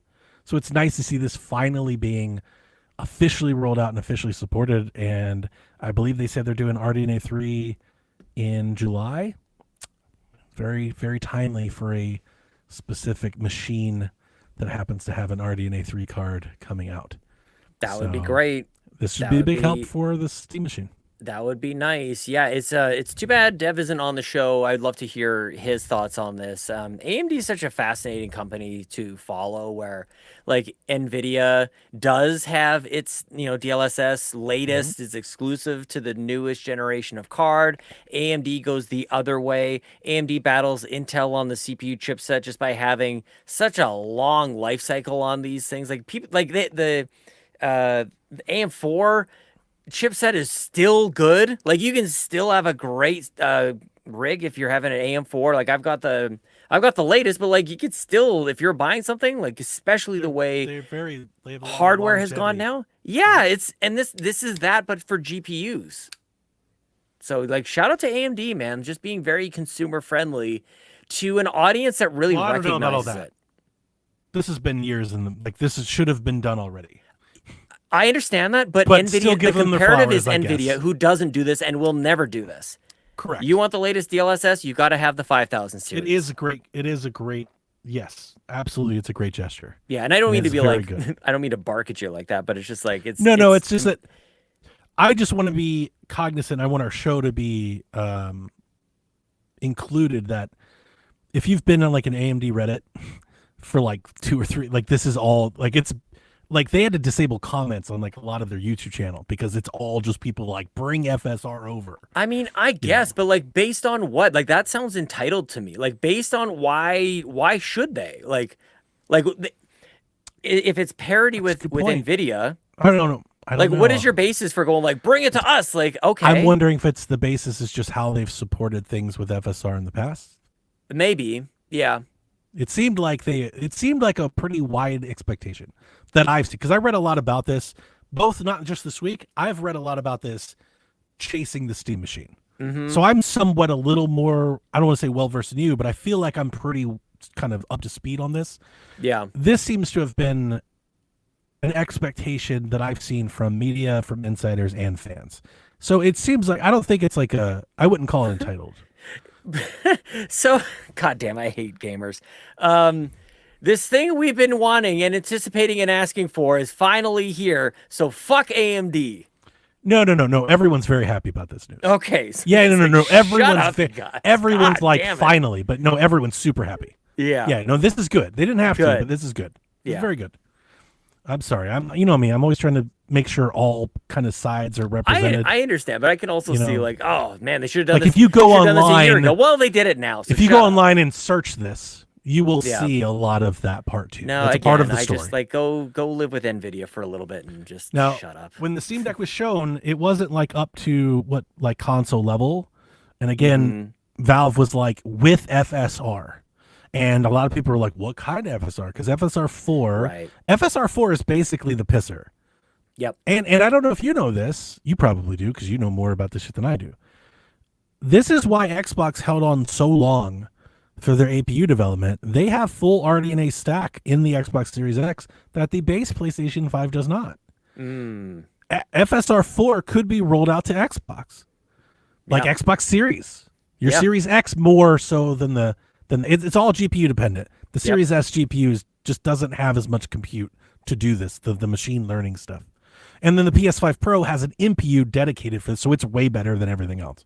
But in just the standard consoles, this could bring FSR to Xbox if Asha, like, we talked about this in the Discord, like, Asha seems to be going out of her way to be like, this is something that they could make a point to discuss. Yeah. They could be like, hey, we've put it in it today. Can you imagine, dude? But it's like still on developers to do it. But they've got a ton of first party. Make them turn FSR on for all their games. Yeah. Because the FSR, it's not like a DLSS jump in frame rate. It's like you get the same frame rate but better picture. Quality. Yeah. Yeah. It's like you're running the quality mode with performance. This is a huge deal, dude. It kind of is. It's a big deal. Yeah. And this will give the Steam machine, I think, a little more longevity based on its internals. Yeah. Yeah, I mean, that'd be. I wasn't thinking about this for consoles like current consoles at all. I don't think anybody is. And RDNA 2, they said, is next year. And I'm going to be quite honest with you. My read on having read some of these tech blogs about it, I don't know if the juice would be worth the squeeze for Xbox, because by the time it's ready, who knows what they're doing? Who knows what to focus on? Are devs even going to support it? But my understanding is that I think it's already built into Xbox's like SDK. I think it's like they just got to like enable it. That'd be cool. Because it's all PC. I think they're like further down this road. Well, if PlayStation's not, because they're doing the pisser. Yep. Right. So yeah, like the pisser. This is something I think Xbox, like Microsoft, they could turn this on rather quickly. That'd be pretty good if they wanted to. Yep. Yeah, and like it does have it's a slight edge, but there is an edge there. I remember chasing all this down when these things launched. I was trying to figure out what all the fucking flops and everything meant, and I kept coming back to this. This was a big deal back then, and it never mattered. We never got there. But it is interesting. Maybe we will by the end. We've stopped. I don't know. Maybe people are still keeping track of this kind of thing, but it does seem like we just stopped comparing the performance between the two consoles because Xbox has been so out of it lately. It really didn't matter because the level of input was never the same. Right. They'll go heaven beyond to make the PlayStation version as best they can because that's where the majority of the people are. Totally, yeah. So then they'll just give whatever they can to Xbox that they can. Yep, makes sense. And there's nothing wrong with that. Like everyone would do the same thing. Golly. God, it would suck to be on the Xbox side of things, man. Like you're trying your best, you're making the most powerful console ever. And it still doesn't matter. You have a cheap option, you have a high option. There is a lot of Sean, there's a lot of we've done this dance for years. Mm-hmm. I do feel like there's a lot of they're just never gonna. Yeah, that's not there for them. Yeah, and CEO said so himself. When they started doing all the things they've done the last 3 years, like I got to the point I was like, this might be how Xbox can be the best for everybody. Like, how can we all get excited about Xbox again? Maybe if they just go full third party. And they just have a great game showcase full of games that everyone can play. Maybe then we can all hold hands and be like, they're awesome. Yeah. You know, like I was kind of warming up to that, and now Ash is here, and I don't know if that's going to happen, but I was kind of warming up to that existence because I felt one more kick at it, man. I felt like maybe that would actually be good for Xbox. Like maybe suddenly, Fable could break through. Well, we're going to see Gears pretty soon here, man. Because I do think in an online world, it's just like the stigma. It's well, that's I don't, what I mean. Like, Goodwill, like it definitely you need to. You're gonna need a cool. lot. Yeah. It's just gotta be cool. You got to be for the players. Like there's that was wasn't that PlayStation for the players? Payers, maybe John. They raised the dollar. It's the payer. Oh, for the payers. Oh, right. Yes, I forgot. Warhorse Studios, the folks that make Kingdom Come Deliverance, whatever the is thing that is who does called? that? No, that's Larian, isn't it? No, that's Baldur's Gate. Baldur's Gate, yeah. They have confirmed rumors. We talked about this at PSVG a little bit. They're working on an open world Middle-earth RPG game. Sweet. Now, the people that play Kingdom Come Deliverance, it's a very heavy sim game. I saw a lot of reactions. Oh, I don't want the Kingdom. I just want to remind you, that's not what they said. They didn't say we're making Middle-earth Kingdom Come Deliverance. They said we're making an open world Middle-earth game. So maybe it's not exactly like Kingdom Come Deliverance. It probably is. I'm holding out hope that that's not what it is, Sean. Well, that's okay. There can be more than one. There can be many. I'll play it either lots of Star Wars games. That's what'll give me that would make me that would get me to. I've never played Kingdom Come Deliverance. That would get me to try it. Yeah, like an IP that you recognize. Yeah, I absolutely would play. I'll play any Lord of the Rings game. Yeah, I played Gollum. Yeah.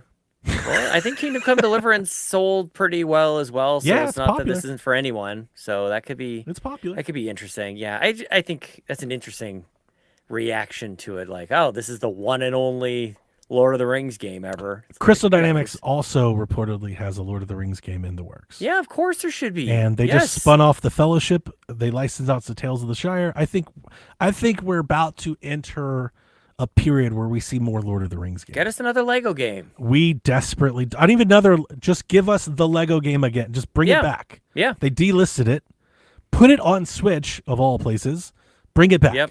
Yes. Just just do a double pack. Remaster, upgrade, give me The Hobbit and Lord of the Rings, $60 all day. 100%. Yep. 100% all day. Yep. People would love that. And then my last one, and I put this one in when you agreed to come on, because I know nobody else would want to talk to me about this.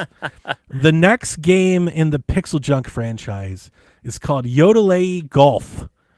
And Yodel Golf is an open world co-op golf game for up to 4 players where, quote, golf is only part of the adventure.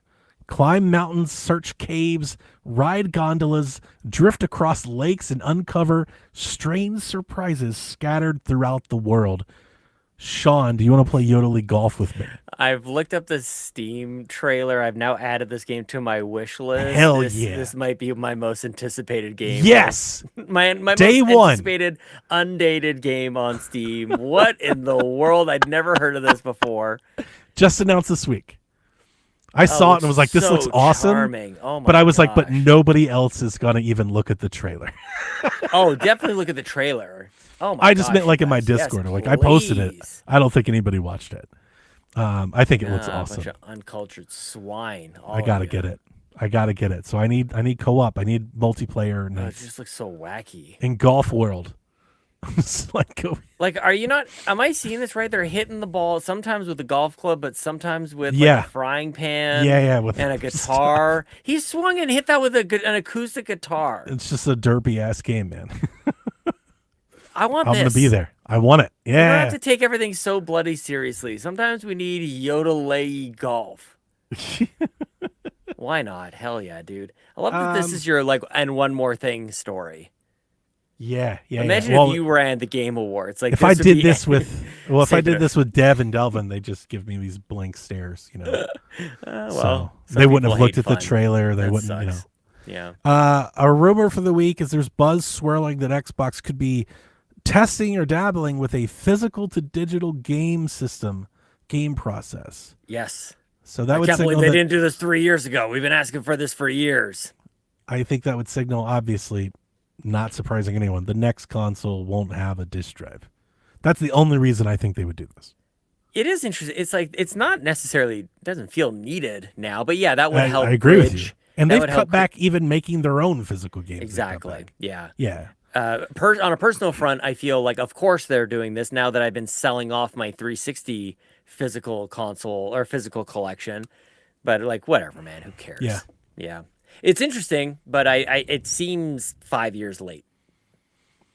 If this was real and it was actually announced, I would probably immediately try to snap up some very cheap physical copies that I could convert. Yes. Like I would be like, especially, and I would imagine if they're doing this because I'm going to be able to play them on PC. Yeah. So I would go, what is not in my library that I want in my library that costs more than $10? Mm-hmm. Can I get a physical copy for less? Yeah. And I would probably just buy like 20 Xbox games for cheap, convert them, throw them away. It is fascinating. I feel like a lot of this could have been solved. Like discs are read only, but if they had like a read write function, I feel like they could have figured this out before. The 64DD. Yeah. You like the whole pitch was you could go to like a machine and rewrite it and put it back in. When we had the whole game key card thing come out, I pitched that on Shaq. I was like, listen, I know it's crazy, but what if they sold us a USB card that we could flash via the eShop? Right. Yes. And you could just store it on your own cartridge. Yeah. And then you could buy the cartridges. You want physicals? Buy them yourself. Oh, that's interesting. Yeah. Didn't that be really cool? Yeah. I mean, this is a PC-minded kind of thing in a console world. Yeah. Because you could make your own flash carts. Yeah. What if you could buy like a terabyte cart? You know, put it in there, put as many games on as you want. Dude, it brings me right back to the 90s. It's no different than the SD card. Yeah. You just but you're giving people the trinket. Mm-hmm. They want the trinket.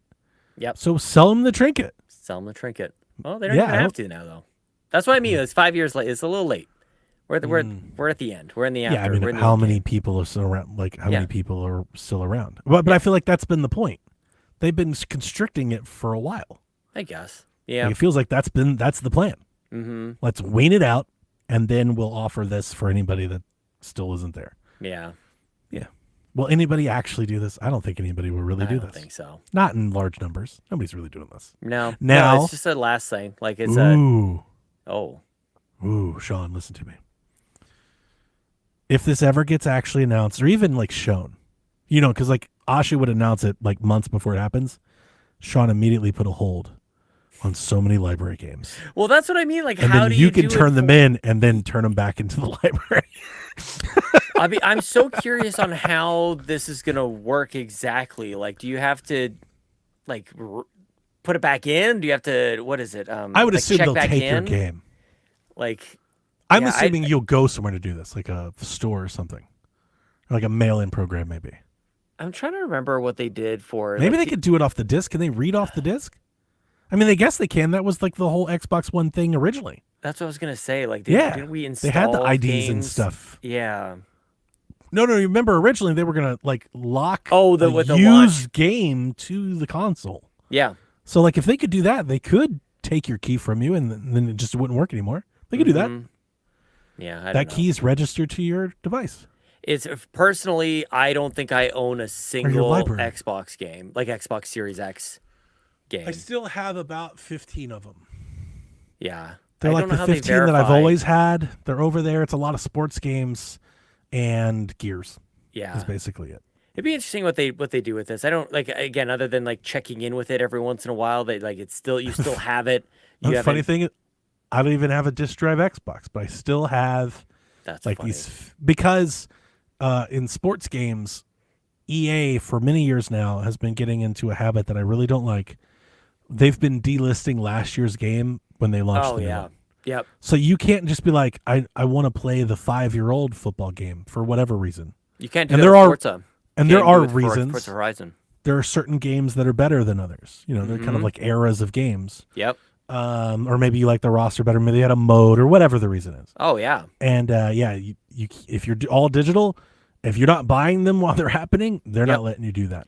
NHL 13 is like the last good one, maybe 14, but like that's I'm with you. Yep. So I have a bunch of old Xbox sports games. Yep. That I would just keep around. And they're cheap as hell I can't trade them in. What am I getting, like $3? You know. Well, that's why if you did want to get a physical copy somewhere, what was it called? Rage Quit Games, like what? Rage Quit Games, yeah. Yeah, you could go, and those games are like $1 or $2. You could clean up sports games. You really could clean up. Yeah, I'd be like, I don't know how excited to get about this prospect of this thing maybe being. I want to know how it works before I get really pumped about it. But I don't think this is ever going to happen. Oh, interesting. Okay. I just think it's a fun thing to talk about. Sure. I don't think this is real.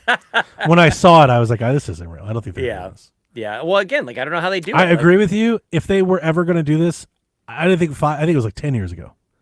Yeah. Yeah. Like when you really started doing the Game Pass thing, you should have been trying to do this. Totally. Yeah. They stopped, and they stopped doing this thing of like trying to wow us with their tech wizardry, and that's too bad. They shifted. I mean, they went all over the different place, but there was a time where we got excited about UI updates. We got excited about back compat, all these different things. Again, if they sended it, you know this because I think you're the first person. They couldn't because the reaction at the E3 thing was so awful. Like they ruined the whole company overnight. For sure. But had they stood the course, it would have given them an opportunity to showcase why they thought it might have been worth it. Yeah. They never really got a chance to sell it because they weren't that committed to it. Right. Yep. But if they were, suddenly, maybe 2 or 3 years down, maybe they have a family plan. Yeah. Maybe they start talking about people trading digital game. Like maybe they start doing things we've never thought we could ever do. That would have been a huge thing at the time. But they cut bait. That's the problem with always cutting bait. Yeah, and they paired it up with a $599 console that required Kinect, a giant webcam, memory. Yeah, correct. And RAM. Yep. But it's like you're just not getting a chance to. You're not going all in, so it's not as compelling as it could be. Of course. Yeah. That's it. And if it's not, well, they went in on somewhere else. They went in all in on Kinect and sports and TV. People got the message. TV. Have you seen that cut up? Of course. It's like Kotaku or something is like TV. Sucks, man. I was leaning. I'm like, give me more. Oh my god! And I was into NFL fantasy. They did not misread the room. Yeah, no, they really didn't. Like the climate, we all use our consoles for TV boxes. They probably had all the data saying that most people probably use the Xbox most to watch Netflix, probably by a large margin. They definitely did. The problem is they misread the actual room they were in. Yes, the launch, the people who buy first, the early adopters. Yeah. They didn't miss the climate of the times. Yeah, but definitely the audience. There's that all they the were grandmas who had an Xbox or whatever. Correct. Yeah, like they ruined it. And even if we all watch Netflix, that's not what we want to hear. 100%. We don't want to hear about $500 We don't want to hear Netflix. the truth. Yeah, we don't want to hear how we actually use we it. don't talk about what we watch on Netflix in our place. Nobody's saying that. Yeah. But we were all using it back then. God damn it. Right. That's not why. That wasn't why you wanted to spend $500. That's so true. That's so true, dude. Holy crap. The Rude chimes in. He says the panel got the over for Forza 6 wrong, as it comes in at a low 91. I had it at 92, so he pulls his own stuff from somewhere else. I don't even remember what the line was. Anyway, He says the three of us got the Spurs beating the Wolves and the override on Lego Batman that makes the score Donnie 3, Delvin 3, Devin 2, the Rude 2. NBA special this week, Sean. 1 point for the winner, 2 for the correct number of games. The Spurs are playing Oklahoma City. Spurs are up 1-0. The Rude has OKC in 7. What about you? Who cares? This is the opposite. You get your hockey sign back in. I know, You're man. like, Who suck it? The Spurs? Yeah, the Spurs. San Antonio as a team? Where they're even one is of the that? best teams. They're legends. They're legendary. Of course, yeah. I'm They're blue chippers. Are you serious? No, I understand. I get it. Do you? Yeah. Like, do you know who Tim Duncan is? That's the only reason I know who the Okay, Spurs okay. are. I'm just making like, sure. I I'm played like, NBA wait a Jam. minute. I don't know. Yeah. You know? That's Yeah, the only Spurs, reason I know this. Manu, Tony Parker, that's a legendary thing. Yeah. I'm going to go Spurs.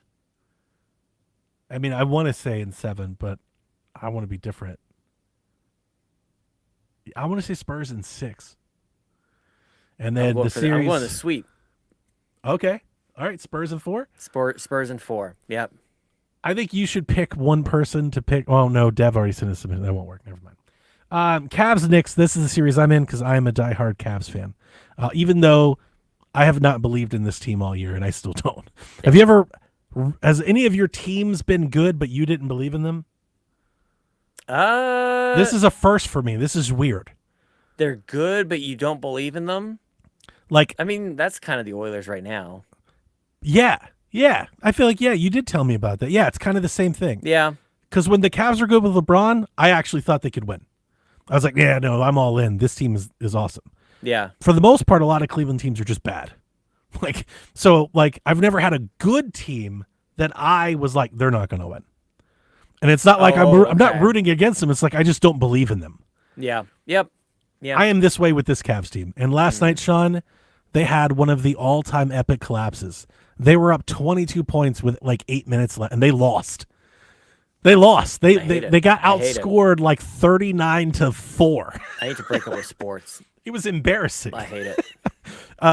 But the team, I've been saying all year, I'm like, I just don't believe we've got really good players that people like, but I'm like, but they're not like. How's your coach? What's the coach They're like? not. Oh, it's terrible. Okay. Yeah, he didn't call a timeout at all. It was a 39-5 run, and he didn't call a timeout at all. Knicks and Spurs get the sweep. What round is this? Is this the first round, second round? This is the semifinals. Semifinals? Conference finals. Okay, so So the winners of these two play for the title. Okay, so a sweep is pretty unusual. Sweep is pretty crazy, yeah. At this stage. Also, I'm going for it, man. Hell yeah. I think the Cavs and the Knicks are pretty even though the Cavs had an all-time collapse. I mean, if the Cavs bounce back and don't, let this ruin it, they can beat the Knicks. They can win the next game. Like, this is a very even series. I have an important question. We've got the update. Spurs are up 1-0 right now. Who's home right now? Are the Spurs at home when they won that one game? I don't remember who got the first seed. I think it was Oklahoma City. Oh, the Spurs won on the road. Okay. I'm sticking with my guns here. Like, The when Knicks you lose at won home, at home. it's over, baby. The Knicks are at home. Yeah. So Cleveland was on the road. That's also a part of it. You should win.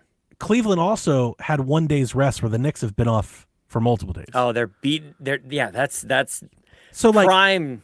There's people that are like, I swept. can't believe they had Get this the broom, collapse. baby. They'll never win. I'm like, I didn't expect them to win game 1 at all. Yeah. Like, beaten, battered, and torn, man. They're like done. we are right now, Knicks up 1-0. I'm like, that's exactly what I would have thought. I'm invested now. When's the next game? When do they play next? What's happening? Should be tomorrow. NBA.com. Let's see. Tomorrow Where would you check scores? Should be tomorrow. Yahoo. I'm on Yahoo now. Yahoo. Okay. I've been doing Yahoo for like 5 or 6 months. Oh, wait a minute. We do not have the latest. We do not have the latest information. Ooh, is there more? Was there? It looks like there's a game tonight. Right now? Is it the Thunder? Okay, Oklahoma City Thunder. Oklahoma City Thunder and the It's Spurs. tied. The series is tied 1-1. 1-1. See? So no sweep. I take it back. Sean's lost already. You're down a point. God damn it. Yeah, like there are a lot of people today because of the epic fashion the Cavs lost. They're writing them off like it's over. And it's like, dude, this is the playoffs.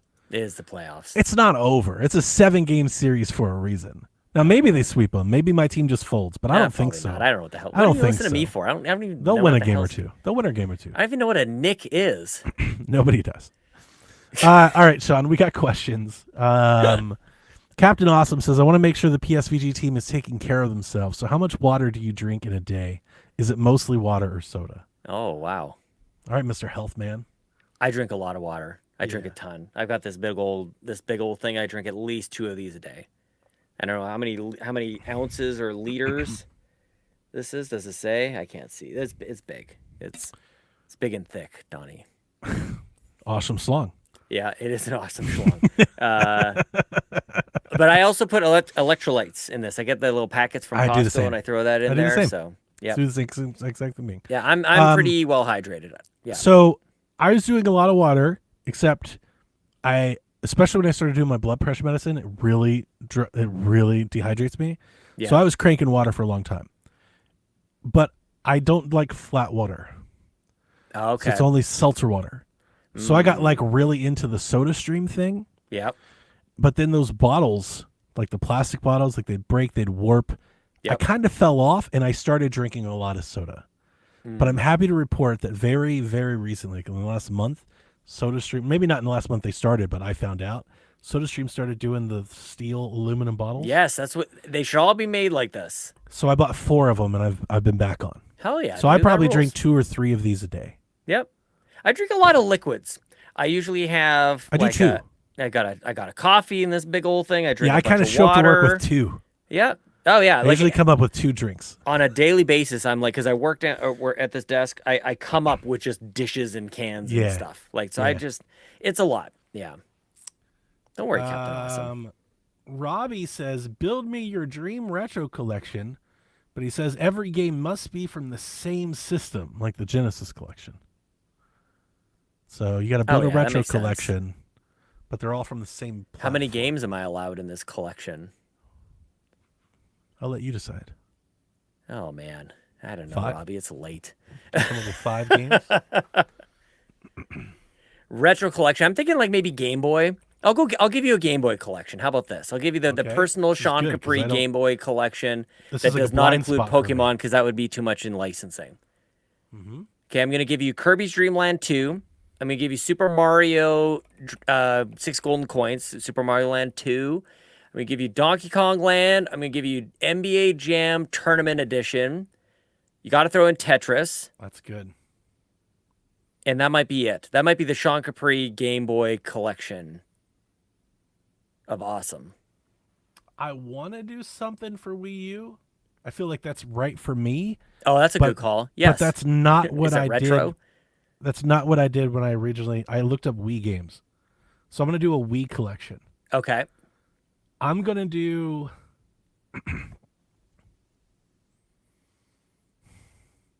Yeah, this is good.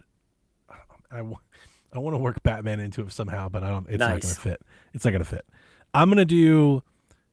It's Wii's... Oh, this is funny because on Shaq, like a year ago, I was talking about doing Wii Masters. I want to call it like something like Wii's greatest like B hits. Nice. Yeah, that'll sell. You get what I'm saying? Yeah. So I'm going to put on Scarface. Oh, hell yeah. Give me the Godfather. Godfather of the Black Hand. Mm-hmm. I want Silent Hill Shattered Memories. Hilarious. I want No More Heroes. I want Dead Space Extraction. And I want Mad World. Ooh. Throw a Far Cry for a little bonus in there. I never played Far Cry on that Wii. Far Cry is shit, dude. I bet it is. Oh my god. I bet it is. I thought my Wii was what's broken. The other one? Oh, what's the shooter? It came out at the end. Oh, it starts with a C.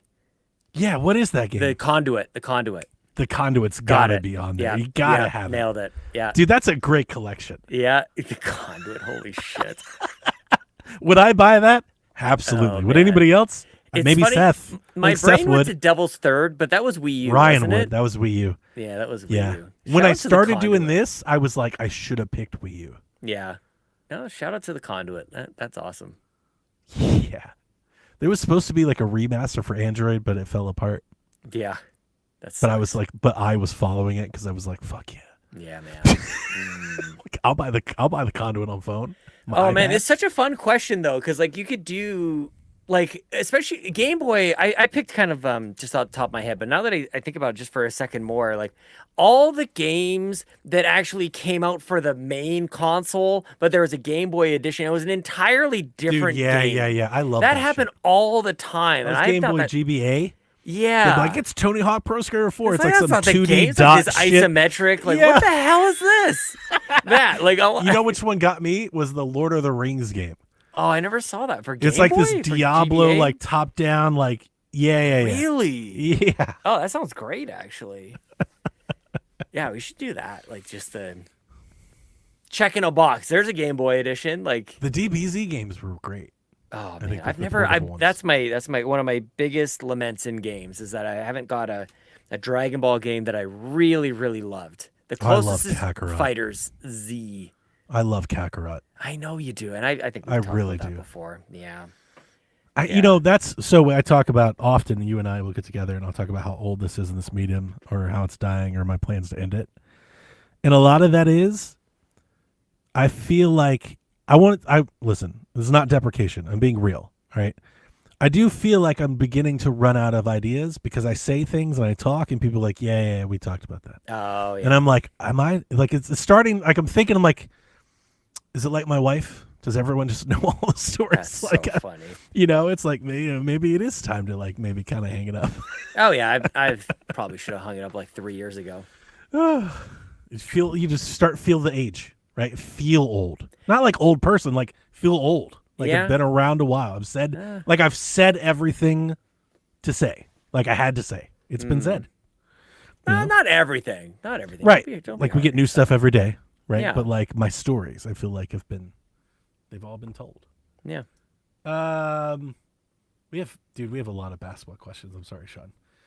Quagmire says, if you were in the Cavs, are you dumping James Harden? There you go, Sean. Sure. I have no Expert idea. analysis. Yeah, sure. My answer is sure. Quagmire, no. Because you're letting a $50 million max asset leave. I'd much rather re-sign him and trade him than just let him leave. Because we're over the cap. If he leaves, we can't sign somebody. We don't get the money to spend. The money's just gone. So I would rather not have that's a negative asset if he just leaves. When we traded our star point guard, we traded Darius Garland for 6 months of James Harden. Like, no, that would be a nightmare. I would say the same thing. That's what I was going to say. Yeah, I had it. Yeah. I could see it. Mm-hmm. Mathman says, I don't know how much of the playoffs you've watched other than the Cavs, but what do you think about the Spurs' Dylan Harper? Sean, of course. Amazing. Yeah. I've been impressed with his poise and maturity, given that he is a rookie, assuming everyone stays healthy. This is going to be a very formidable squad. Yeah, like you guys are the favorites. San Antonio's the favorites to win. He's been a big part of it. He's very consistent. I still don't know. I mean, he's been great. So this is by no means a shot at him. I think I would have taken like VJ. I think there was a couple people I would have rather taken.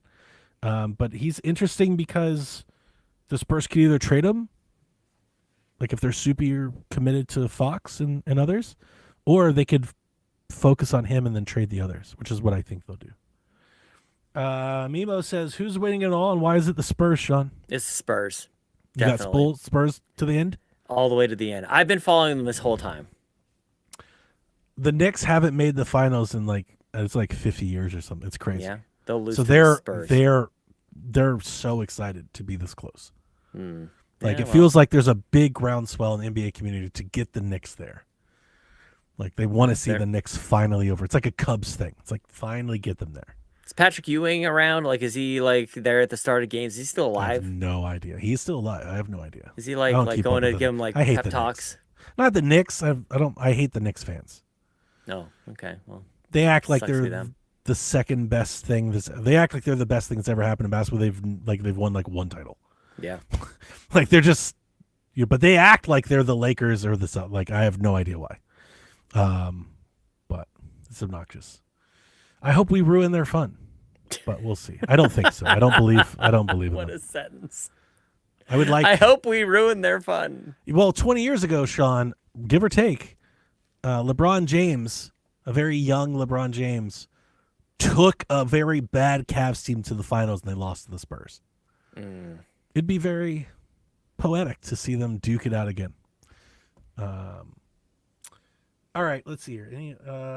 Sazo Knight says, do you guys listen to other gaming podcasts? Any shout-outs? I listen to PSVG and the Nintendo Shack. I listen to both of those shows. Pretty good. I want to shout out Seth does a video game music podcast. Shout out your own shows. Shout out to my shows, whatever. Who cares? Seth does Bit Harmony. The Nintendo Drive, the Xbox Drive. Seth does Bit Harmony. It's a video game music podcast. What's that shitty show Garrett does? Oh, dude, actually, shout out to the RPG That Cave. piece of shit. That show rules. That show is, I'm not just, dude, I adore the RPG I'm sure Cave. it's great. It's so good. They do such a great job. They've done game shows recently. Like Ryan made like a Who Wants to Be an RPG Millionaire thing, and he could like call a friend. Like it was awesome. It was just trivia about like fun. I bet it was great. is. Shout out to the RPG Cave. People should definitely go listen to that. Nobody gives a rip about my shows. Listen to Seth's Bit Harmony, a video game music podcast. It's excellent. They do a great job, whether you're into video game music or not. Like, even if you're just into the games that they're highlighting, it's usually like one game per episode. It's great. The last game they did was UFO 50. Go check out Tetris Effect Connected or what's it, Lumines. They did a Lumines episode recently as well. Great music game. They do a spectacular job. It's very funny. They have people like sending in voicemails and stuff, and they have people sending in text messages that they have a bot read out, and it's fun. And they find insane YouTube comments on the songs that they're covering. They do an awesome job. Go check out Bit Harmony, a video game podcast. Nice. Yeah. I don't really listen to much gaming podcasts, but I follow channels mostly on YouTube. I will shout out what are they called? They're all like these handheld reviewer channels, like Retro Game Core, ETA Prime, but I really like Bob Wolf's channel. Oh, yeah. He's got a really cool vibe. He's got really good production. He puts a lot of editing and stuff to it. He does have good production. But it's a down to earth kind of everyman's kind of game review I like a lot. Yeah, he's not like a, hey guys. It's not too serious, and it's not that. It's just very real. I like that a lot. I also love Switch Up.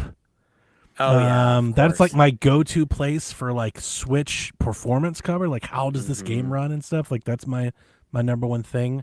And then I will shout out Bill Fairchild of the Nerd Nest. We're not like friends or anything, but we crossed paths many years ago on like Google Stadia stuff. Sure. Yeah. Bill has exploded. He is the thing. Of course he did. He's landed. He's arrived. Good for all him. Those other channels, they all podcast together.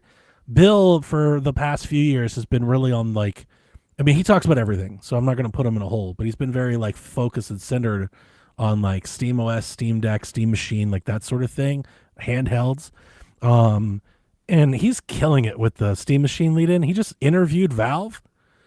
With Valve, yeah, like he's the man. Like he's done it.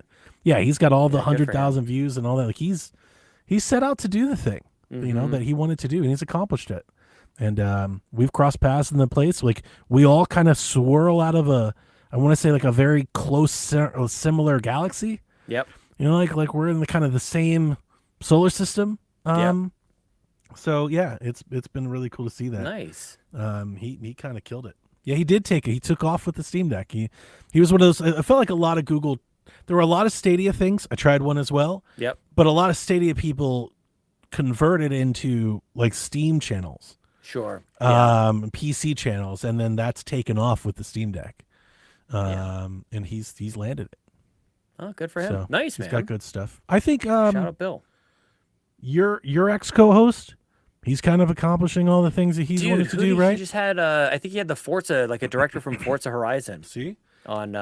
He's rebranded from the Xbox expansion pass to the expansion pass. So dropped the Xbox. That? Yep. He did the same thing with Xbox Era. Did that too? Oh, did they really? I saw that. Yeah. It's not, their new one's not good, but. Look, like when Xbox is where they were at for as long as they were, like. You gotta understand it. What were you? Yeah, it's not really a platform to. They're going third party. Why wouldn't you too? 100%. Yeah. Yeah. I've literally said that. Yeah. Thinking, you know, I think about this kind of stuff. We never moved on it, but like there was thoughts. Like the Xbox Drive is a thing, but it's like, man, like what is an Xbox podcast in that era? So, correct. Yeah, pretty strange. I just think it's cool to take a little stock that we all kind of swirled out of this similar universe, and a lot of us have gone on to accomplish great things. Yeah.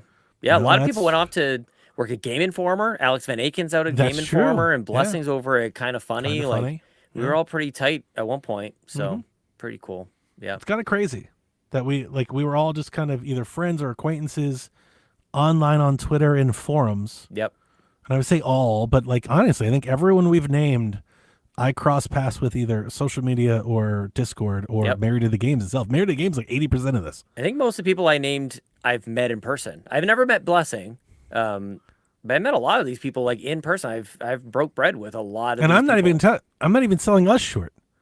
Like we have done great things I never would have imagined we would have done with this back when we were on the Married to the Games forum, and I was like, I want to start a podcast. I never would have ever guessed this. Yeah. I don't think any of us would have. I'm really proud. Yeah, we should like, pretty good. Pretty good stuff, man. Mm-hmm. Pretty good. Like I thought we were just gonna have friends have podcasts, nobody listen, and we'd move on.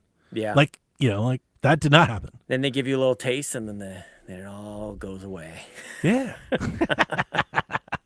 This is pretty cool. I'm just kidding. We just reviewed Forza, for God's sakes. That's pretty great. Free to Play Joe says, I was about to do the you almost did it. I really did. I really did. What does that say? You like leaned in. He's like, I was like, oh shit. I really couldn't quite. I was like, what? That's so funny. Zoom in, Donnie. Zoom in. So sorry. Enhance. Oh my God. Free to Play Joe says, any predictions for the Summer Game Festival? Oh man, Summer Game Fest. Holy crap. Give me your Xbox shouts. What do we got cooking? What data mining shit, man. I haven't leaderboard have you what do you think? I have honestly, beyond what's announced, right? Fable, State of Decay, Gears. I'm not counting Gears because they've already announced it. I have no idea what could be in the works at Xbox that hasn't already been announced. There's probably I have no predictions. There's got to be a better thing than this, but my go-to in a moment like this is Viva Pinata remaster or refresh. That's a good one. New Viva Pinata would be that would go hard for sure. Wait a minute. Toys for Bob went on their own. Oh yeah. But we believe, or I think it was announced, they have a contract with Xbox to do something. Yep. We believe that is. What do we think that is? Could be. It could be that. Could be Viva Pinata. It could be Banjo-Kazooie. Banjo? I feel like Banjo. Yeah, people would go. I feel like that's a Banjo. Big announcement right now. Like that kind of game is kind of in the ether. Me. Not unless they're gonna do we let me just shut that shit down right now because the bar has been raised, and people might not like to hear this, but like Donkey Kong raised the bar, dude. That's the bar. Donkey Kong Bonanza. And if we're gonna get same old shitty Banjo-Kazooie, count me out. But if somebody's gonna remake, I don't care. I do not care. Do not. Okay. I cannot overstate this. I feel like where Xbox is. If they were doing the multi-platform thing, them coming out and be like, we're remaking Banjo-Kazooie with Toys for Bob, and it's coming to everywhere. I feel like you're talking about goodwill. That's a goodwill announcement. Not from me, who cares? But yeah, okay. It probably is for what would you replace it with? Viva Pinata is my replacement for sure. All right. For sure. That's fair. But yeah, I'm not saying it wouldn't land. I'm just saying it wouldn't land for me. I don't care about Banjo-Kazooie. Other people do, and it'll probably be a big announcement. I honestly don't know what unannounced game they could bring back or announce that would get me really excited. Perfect Dark is coming back, and no, absolutely could you not. imagine? Oh, dude, just no, let it die. Just could you imagine? Oh.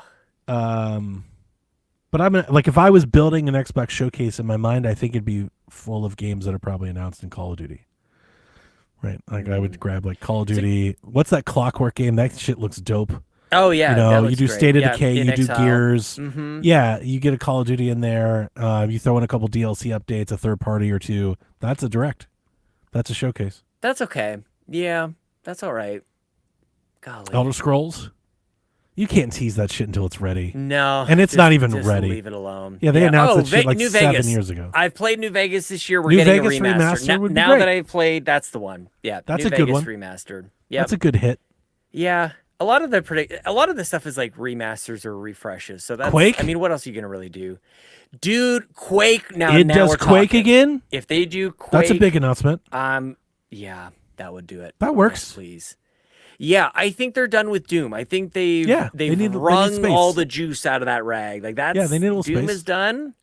They can be. I don't think they can do another Doom for quite some time, but they can do another Quake. Yeah. Yeah, well, I actually don't even want them to do a Wolfenstein at this point. Well, Wolfenstein would be great, but I mean, I'm just assuming that's nowhere near ready. Yeah. You could still announce it. You could still announce it. You know. No, Quake would be good. Wolfenstein could be an announcement. I wonder about like a different style of Wolfenstein. Like, is that style? Do we need another one of those? Is there a simpler like it feels so heavy, and I don't know if there's like a faster version of it. I don't know how much success we have, or like maybe jump to another genre. I don't know. Prince of Persia seemed to try that a little bit, and it doesn't seem to really be working for them. I mean, I if they're doing Wolfenstein, I want it to be Wolfenstein 3. Wolfenstein 3, yeah. Like if they're going to do it, don't do anything else. Yeah. Now, if they want to do like a Wolfenstein, did like Youngblood, and that if they want to like license it out and let somebody do like a Wolfenstein boomer shooter or something, that'd be great. I guess that's kind of what I was getting at. Yeah, like that'd be cool. Visualizing... If Wolfenstein 3 isn't ready or near ready, that's a cool holdover. But when Bethesda says Machine Games is doing Wolfenstein, it better be Wolfenstein 3. Can you imagine a Wolfenstein We've waited long shooter? Enough. Like the OG is back. I think that's fantastic fit. That would be really cool. Yeah, yes. I'd buy that immediately. Yeah, like that would be, and you could do that across the board with a lot of their things. What about a Halo boomer shooter, dude? I can't see says Doom Diablo style twin stick. Oh, that'd be sick. Now we're talking. That'd be fucking sick. I can't see. You said that. Dude, I would go nuts for that shit. That rules. A Doom twin stick shooter sounds fucking awesome. Now, this one is only for me and maybe a few people in Korea, but StarCraft 3 would be great. I thought or you any were sort about to of say StarCraft flight sim, and I was going to drop kick you through the Oh, absolutely not. No, that's not for me. StarCraft could get some love. StarCraft? I feel like, isn't that been in the rumors? That's a thing, right? I think so. That's a hot one. Yeah, people, I've seen that. We forget all the things. Every time I see the word StarCraft, I think of you. Thank you. Yeah, I should play it more. You think I'd be better at it, though? Like how much it's like identity is with me. No, like, you think, fuck like that. The way like you think I'd be better. I'm never good at anything, so I don't care. Yeah, like what you like. It's such a you don't have to be good at it to love it. It's just such a skill-based kind of thing. So, I gotcha. Yeah, but I love StarCraft. How about any others? Oh, Nintendo, PlayStation, EA. Ubisoft. Do we have a date for the Tomb Raider game? Was it this year or next year? They're gonna. I think there's one year and another one the next year. Yeah, I just can't remember if it was this year or next year. I didn't like either one of those trailers. Yeah, you didn't like them? I thought they looked really AI stuff, like just the visuals. I can't argue with that. I can't. It really. I just like Tomb Raider. I'm like I'm gonna try it. Like I'm open to it, but like the trailer that they first showed didn't wow me, and which. Crazy, it was huge on the internet. It got crazy views. Every YouTube comment, every Reddit thread, everyone loves it. And I felt very weird because I was like, I did not like what I saw. I was just taken by, it was like a remake or going back to the original Tomb Raider, which I like. Like I was more taken by like what it is, like the. That was me and Star Fox. Yeah, fair. Yeah, well, there you go. Yeah, see, exactly. I know that feeling. Yeah. I have no idea what PlayStation's doing. I think a remaster makes sense. I don't know if it's infamous that it would make sense. I think it would be good for PlayStation to put a couple points on the board. I think they could use it. They could use a couple, like, I won't say like home runs, let's call them doubles. Like some easy bets. They could use some fillers. They could use some Yoshis. They could use a couple 80s.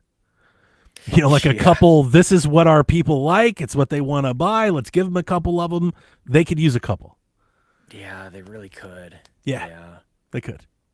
I'm trying to think like of the PS4 was so strong. I'm just trying to think of like what they could do. What can they mine from Did you hear my Splatoon thing? Splatoon? No. I pitched this to Rebecca. I had this just a fantasy in my head. I think I was cutting the grass or something, thinking about games I could make. And I was like, dude, What if we did like a Splatoon game, but it's Doom? Hilarious. What if you had like the Splatoon physics? You could transport through the ink and you could fill up and shoot, but it's like it's retro. It's Doom, like it's Doom pretty pixel. Good. Isn't that a great idea? That's You pretty call good. it Splatoon? Yeah. Oh my god.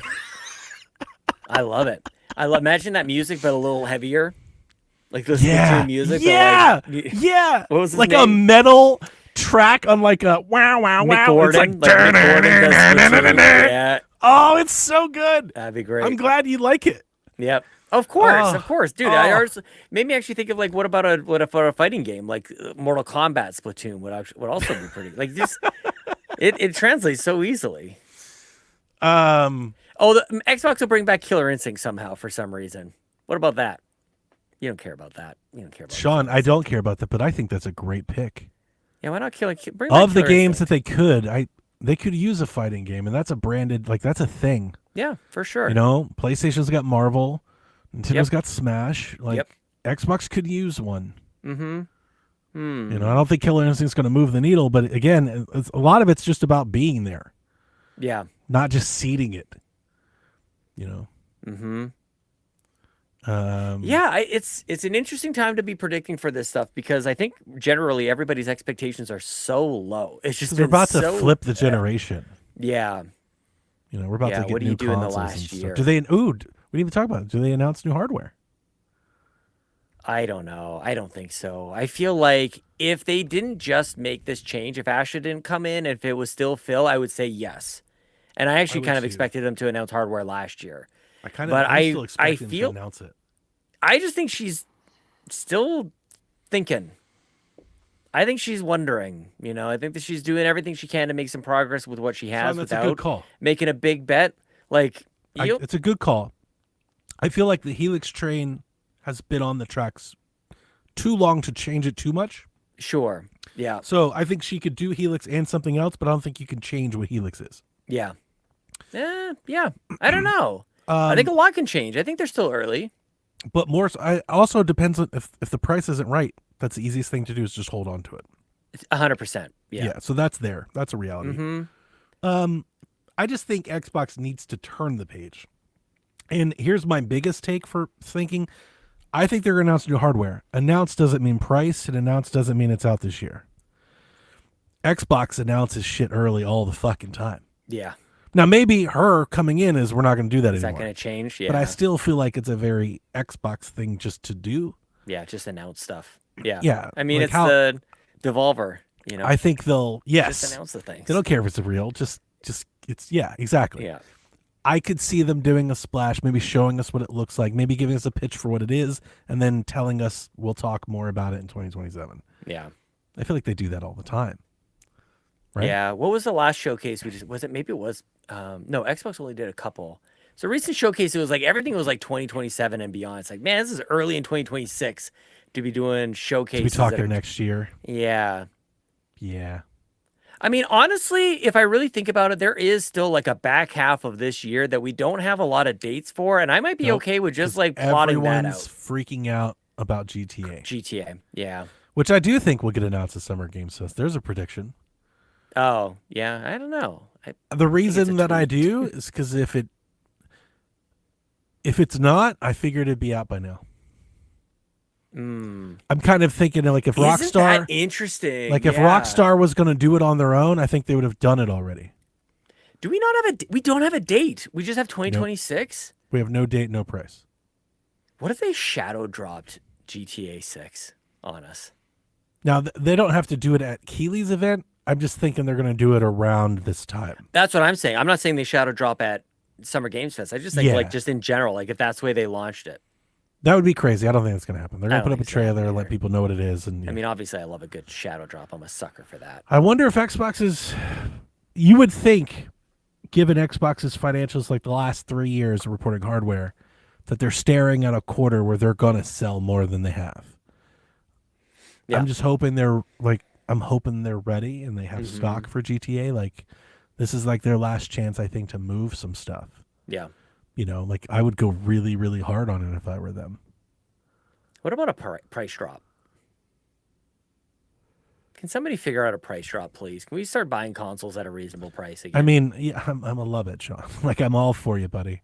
I just don't know. Like, is this in the cards? It doesn't seem like it's in the cards. It sucks because you can see in the predictions like what we're relegated to because we're not allowed to dream for less. Like it was kind of what I said before. I like, you hate the glass ceiling that we give ourselves. The reality, absolutely, the reality box we box ourselves in. Yes. It's the same thing with the Xbox. I love your big dream. Like, we're going back exclusive, and then I come to you and like, this is how much this would cost. And this, do you really think they're going to do this? And you're like, I don't give a shit. I don't like, give a let shit. me dream. I get it. Yes. I love it.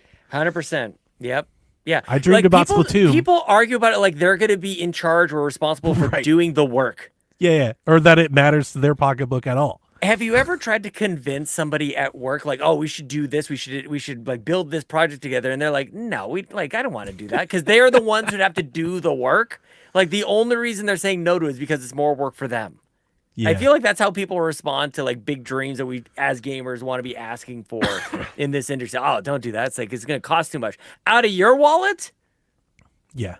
No, I do that all the time with Xbox. Like, I don't want to hear about how much it costs. I don't care. Yeah, I don't care at all. Yes. Like, I will justify, like, I don't think they're going to do this because I don't think they want to pay the cost. But if they do, I'm all for it. I don't give a shit if they do. That tenor of narrative, like, no wonder we're not getting much else. You guys. Why be the corporate monolith if you're not going to spin your way around things? Yeah. Then what's the money for? I can't help but think of like what Apple is doing with like an annual what's the iPhone money for? That's barely better than the year before. Did you see that? I don't know if you saw this. I don't even know if this is real. So let me say that. Rumor, speculation.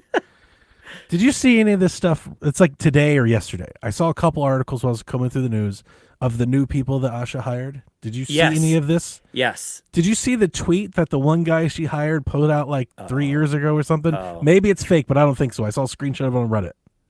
I didn't see. No, I have no idea. The guy that she hired to be like the strategy guy? The guy that like wrote the book that Tim Sweeney is all excited about and whatever. He tweeted out a couple years ago, imagine if Apple bought Xbox. And I was like, that's the person you just hired to run Xbox.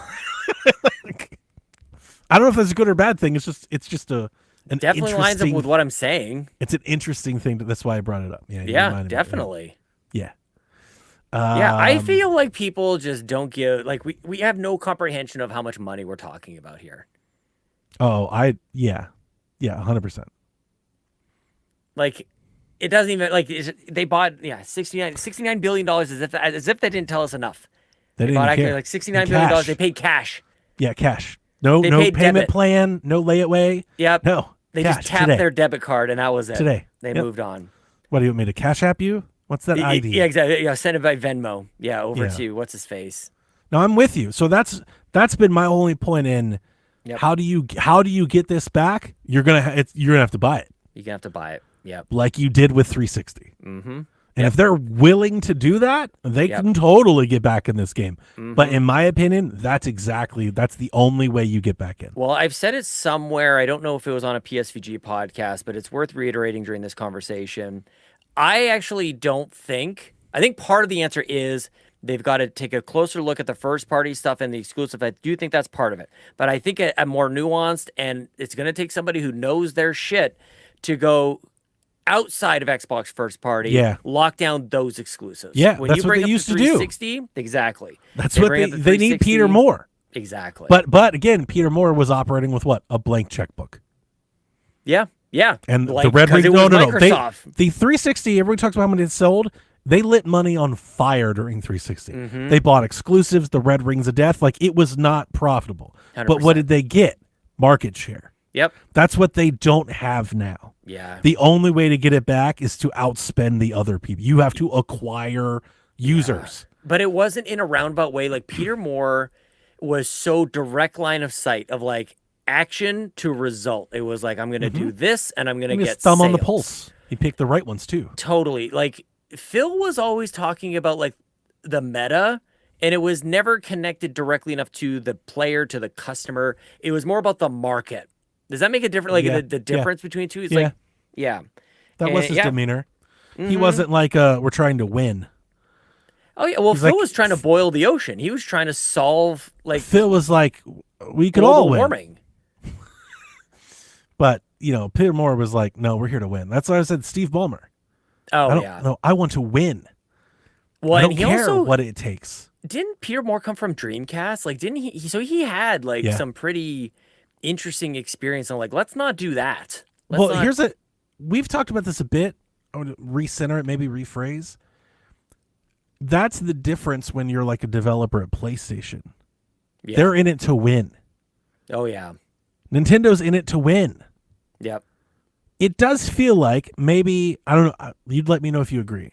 When the Game Pass thing happened and Phil and them were like, we just want these studios to create whatever they want to create. We want them to be free. It didn't feel like they wanted to win. Yeah.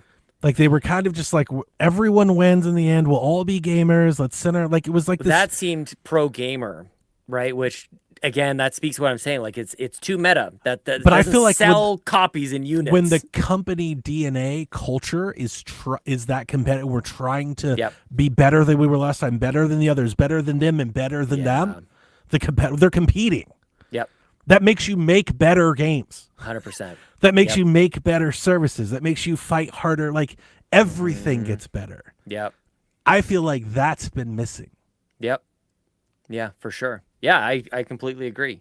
I wonder where like Forza Horizon is as good as racing games get. That'd be a good standard to have. Like, and is that too much to ask? It sounds silly to say. I almost like held back as I was saying it because like nobody's expecting Xbox to put a lot whatever of this their comes next game from is to be the best of its kind. Yes, 100%. And a lot of like my feeling comes from being that Xbox One customer where they took a lot of swings, they did a lot of weird stuff, but a lot of it flopped and a lot of it was not productive. And then you'd hear like Matt Booty be like, well, you know, like these people are creative. We just want to make whatever they're like. It's like, maybe you shouldn't.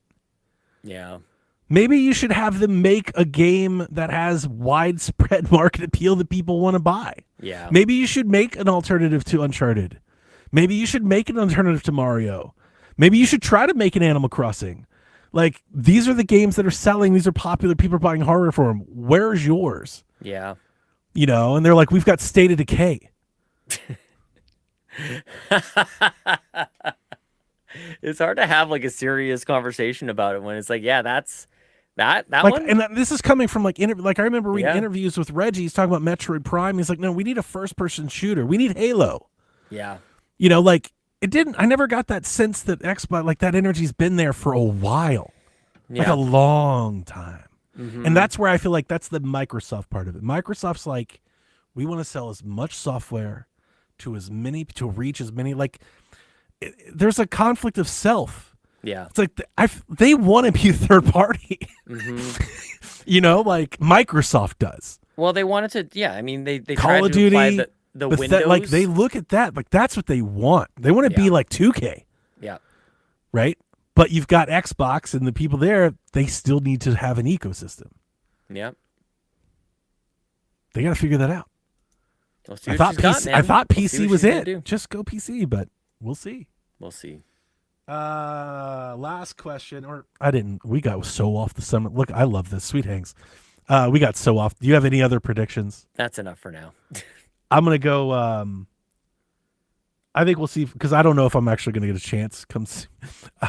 I think we'll see Far Cry if EA is around. That'd be great. Yeah, some Ubisoft stuff would be nice. I know they've had 2 Far Cry games in development for a few years. I think one was canceled, but even more than those rumors, Far Cry 6 was like 2020, 2021. That was such an important franchise for Ubisoft, such a successful one. I don't think you want to go 8 years without saying anything. Oh, I'm with you. Yeah. It's a long time. Mm-hmm. So, like, I don't even care if it's not coming out soon. I think they're in a position, you just need to say something about Far Cry. Ubisoft's got to do something, dude. It's been a while. Yeah. What is it? I mean, I'm sure there's an Assassin's Creed still, like, we're due for something coming I think we're getting Assassin's Creed next year. Yeah, they've got a lot of stuff in the pipeline. I think Black Flag's going to be big. Yeah. It looks great. Yeah, that is the next one. That's true. Yep. So we have that. And then on the Nintendo front, I mean, we all believe the rumors are true that Ocarina's coming. Yep. If that is true, I don't want it to be, but that could be their whole direct. Nobody would care. They could have a 30-minute, we're doing Ocarina, it's this awesome, it has this system, this is the big box, and that could be the whole show, and people would be over the moon. But I don't think that'll be it. I think they have other games. I do too. Yeah. I think they have at their least cadence one is or impressive this year. I think they have at least one or two. For sure. Yeah. Yeah. Yep. I don't know we do what they for a are, Mario though. Party. Or I guess we got that Jamboree thing. They could do DLC Mario Party pack again. for. I mean, the Switch Sports was a rumor. They could probably have more that'd be second good. party deals. I don't know if it's a Mario. I don't know if it's it could be a Kirby. We've got Fire Emblem. I think there's like one. I think they're like one short. If it's Ocarina Remastered, it's like we need one more. We need Xenoblade. Xenoblade is perfect, actually. Good call, Yeah, Sean. we need Xenoblade. That would be spot on. Yes, please. Last question. Magnum TK says, first, welcome back. Thank you very much. Thank you. So I hope you had a relaxed vacation. I did. Dehydrated, though. A lot of work. Nice. He says, so Monday I helped my fiance get a new car. In return, she has to watch all 3 Lord of the Rings movies with me without a phone and no sleeping. If she sleeps, then she also has to watch The Hobbit. That's hilarious. Sean, are there some things that you have done for your lady and she has to repay you? Dude, are you kidding? I am indebted to Chelsea on a daily basis. I'm just trying to keep up to her. Absolutely not. That's a great husband answer. Yeah, there's no way, dude. There's no. Now, and even if that were the case, I can't imagine cashing it in, to be honest with you. Like, all right, time for you to do this. No. I don't think so. I do this all the time, TK, but it's so far more deviant and explicit than this. This is adorable. Mm-hmm. I bought you a whole car. You have to watch a movie with me? He didn't even buy the car. He helped her buy the car. Co-sign, maybe. I mean, I get Down the payment? time commitment there. Because, like, why does buying a car take so long? Why am I just sitting in this chair? Oh, that's interesting. All day. Day for day, yeah. Yeah, that's kind of how I took it. Because I think about the time commitment for Lord of the Rings. Yeah, buying a car takes you could forever. Carvana. They just drop that shit in the driveway, right? Yep. Could you imagine? Have you ever bought anything like that? I couldn't imagine buying a car off of like an app, like door dashing a car. No. Right. No. That's Marketplace is about as sketchy as I want to get. irresponsible. Like that's insane. Yeah. But people do it. Yeah. No. I mean, I don't know if I make her repay me. It's usually more in jest. Yeah. And honestly, I think my wife does it if like I go out of my way or something happens. She just does it to make me feel better. Mm-hmm. But it's all sexual. It's 100% sexual. 100%. Yeah, we're not exchanging movies. No, we do other things. That's so funny. I don't think like Chelsea and I, when we watch a movie, I don't think either one of us is ever like, okay, this one's for you, but like next time it's for. Yeah. Like it was one of the first times I ever went over to her condo to watch a movie. I'm like, I've got a bunch. Like, should I just bring something over? She's like, well, do you have like Resident Evil or Wolverine or something like that? I'm like, hell yeah, I've got those movies. Like, I think I asked her to marry me that night. Like that was great. She's pretty great. Yeah, that was good. By all accounts, she's pretty amazing. Yeah, we sync up pretty good. Yeah. Yeah, you can tell. Yeah. Pretty good. My wife and I, forever, we don't bowl anymore, but when we had bowl, we had a standing bet. Oh, that's fun. 30 minutes, whoever wins. Oh, that rules. 30 minutes, straight 30 minutes, whoever wins. Nice, man. One time, she was like 30 pins ahead of me, and I closed with 3 straight strikes to beat her. Yes, and then time was up. It was epic. She was like, no! Like I walked up and like, you got to roll a strike to it. And I hit it and turned around. And I was like, all you tonight. I love it. That's so funny. We don't really compete. I don't think we don't either. That's just our one funny bet. That's so good. And like, we both win, right? We always both win. So it's just fun. But that was like our one, like we did it all the time. Well, look, Donnie, now at McDonald's, at least in Canada, I imagine it's the same in the U.S. Now after the Canadian May long weekend, it is now all sizes of fountain drinks are $1 all summer. Only $1 all summer. And talk so about Chelsea and I, we will constantly ask each other, do you want to I wish they were doing that shit here. That sounds awesome. It's only $1 for a large. We get 2. They've got those sips now down here where you can get the Dr. Pepper with the cream or the Do they really? Yeah. What do they call there's like those? a watermelon one. Dirty pop or whatever. I'm addicted to this shit. There's one across the street. That's crazy. I love them. It's exactly Sip. Yeah. Yeah. Delicious. Yeah. Yeah. Are those $1? No, it's at McDonald's. I'm getting robbed. McDonald's has them. Oh, we have a whole separate place. Like our McDonald's has them. Like they're doing those drinks. Oh, I think they might have them as well. But we have a whole like Sip. Like it's called Sip. It's just called Sip. Sip. Is this a new Canadian store? It might be. That's why I was like, you have that? Oh my like, God, what? Canadian Sip. What is this? I don't like saying that word. I don't think that's great. Sip soda. I put Sip and it did not come up with anything. Okay, it might be just a Canada thing. Oh, Sean, it comes up with Sip soda, home of best dirty Canadian sodas in Sip trunk providers. Do you need a local presence in Canada? Compare the best Sip trunk service providers and review their plans that fit your needs. Oh, Sip soda says proudly Canadian. What is that? Dude, it's dirty soda. It's like a whole trunk service. I don't know, a trunk, like a car trunk? I don't know. I was asking you. Is this Canadian? What is that? Each other. I see the Sips now. Yes, McDonald's is doing this at McDonald's down here. In the U.S., this is happening. Yeah, go get a dirty soda. Get a starting lineup, which is a Dr. Pepper with vanilla, coconut cream, and freshly squeezed lime. Delicious. That one is great. There's a blackberry passion fruit refresher, a strawberry watermelon refresher. God. There's an orange dream creamsicle. Oh my God, that sounds great. A high C orange lava burst. High C, yes, and sir. a dirty Dr. Pepper. You can't choose all of them, please. But they're not $1. They're like $4 each. Yeah, no, these are expensive. These are no. When I say like only $1, it's for soda. It's for Coke, Diet Coke. Pop. Yeah. For a pop. Yeah. Do you have Canadian Coke brands that I've never heard of? I mean, probably and if I had to guess them, is it like Bitter Fuzz? No, it's like Dr. Bitter Zip. Fizz or I think something? it's like There might be a Dr. Fizz. Like at a, yeah, like you guys are so on the nose. Yeah, but it's like the local grocery store brands. You know, like Walmart's got the great value. Everyone has them. Yeah, we do that too. Like, there's like Mountain Lightning and exactly, I like that shit. Yeah. Yeah. But I was wondering if there were like distinct Canadian ones. Well, let me see. What is the grocery store is it would called be like Save On like Foods. I feel like Canadian would be like lemon lime seltzer. Like it's because every time we talk about it, it's always exactly what it is. They're like, that's the name. Yeah. It's so matter of fact. Skip the dishes. Like that's our Uber Eats. We're just making up words, and you guys are just calling it what it is. Skip the dishes. Yeah. So good, man. It's like fizzy syrup. Yeah, you guys are like You guys have DoorDash. Fizzy sip. Fizzy syrup. Oh, not fizzy syrup. Oh, that's no. Exactly, just the ingredients. Syrup. It's just the ingredients of what it is.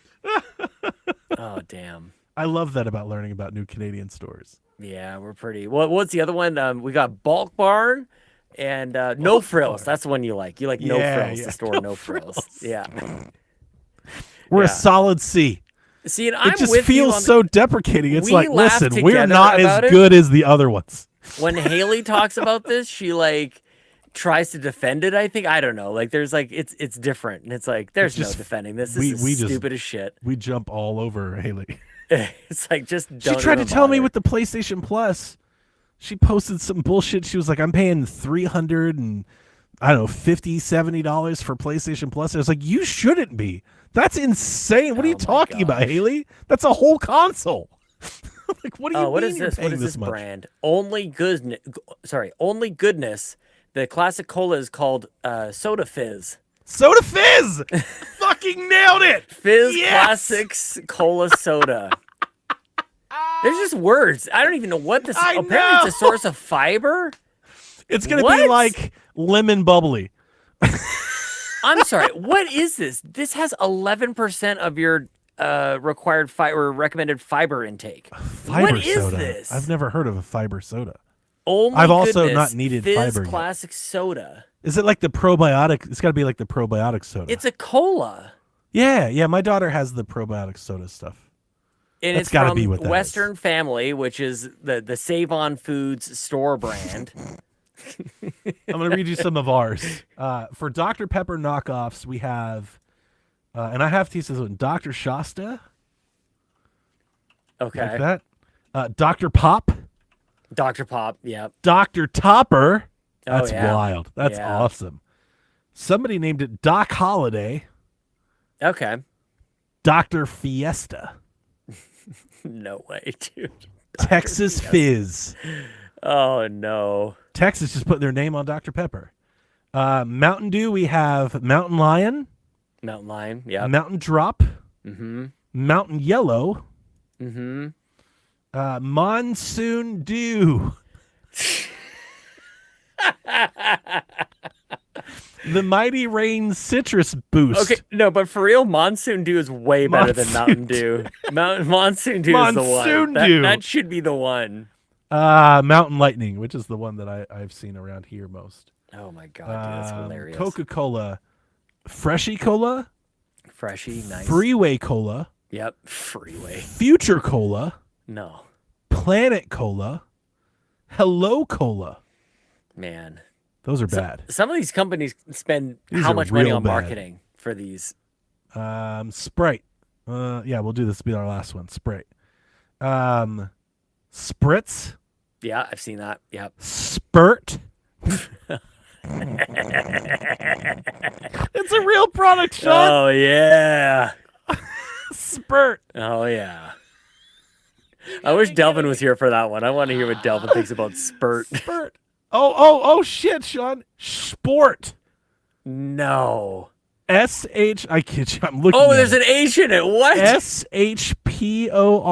Sport. It's like sport with an H. Oh, that's how I've been saying steam. Steam. Steam. I'm gonna go to steam. A little spread, a little steam.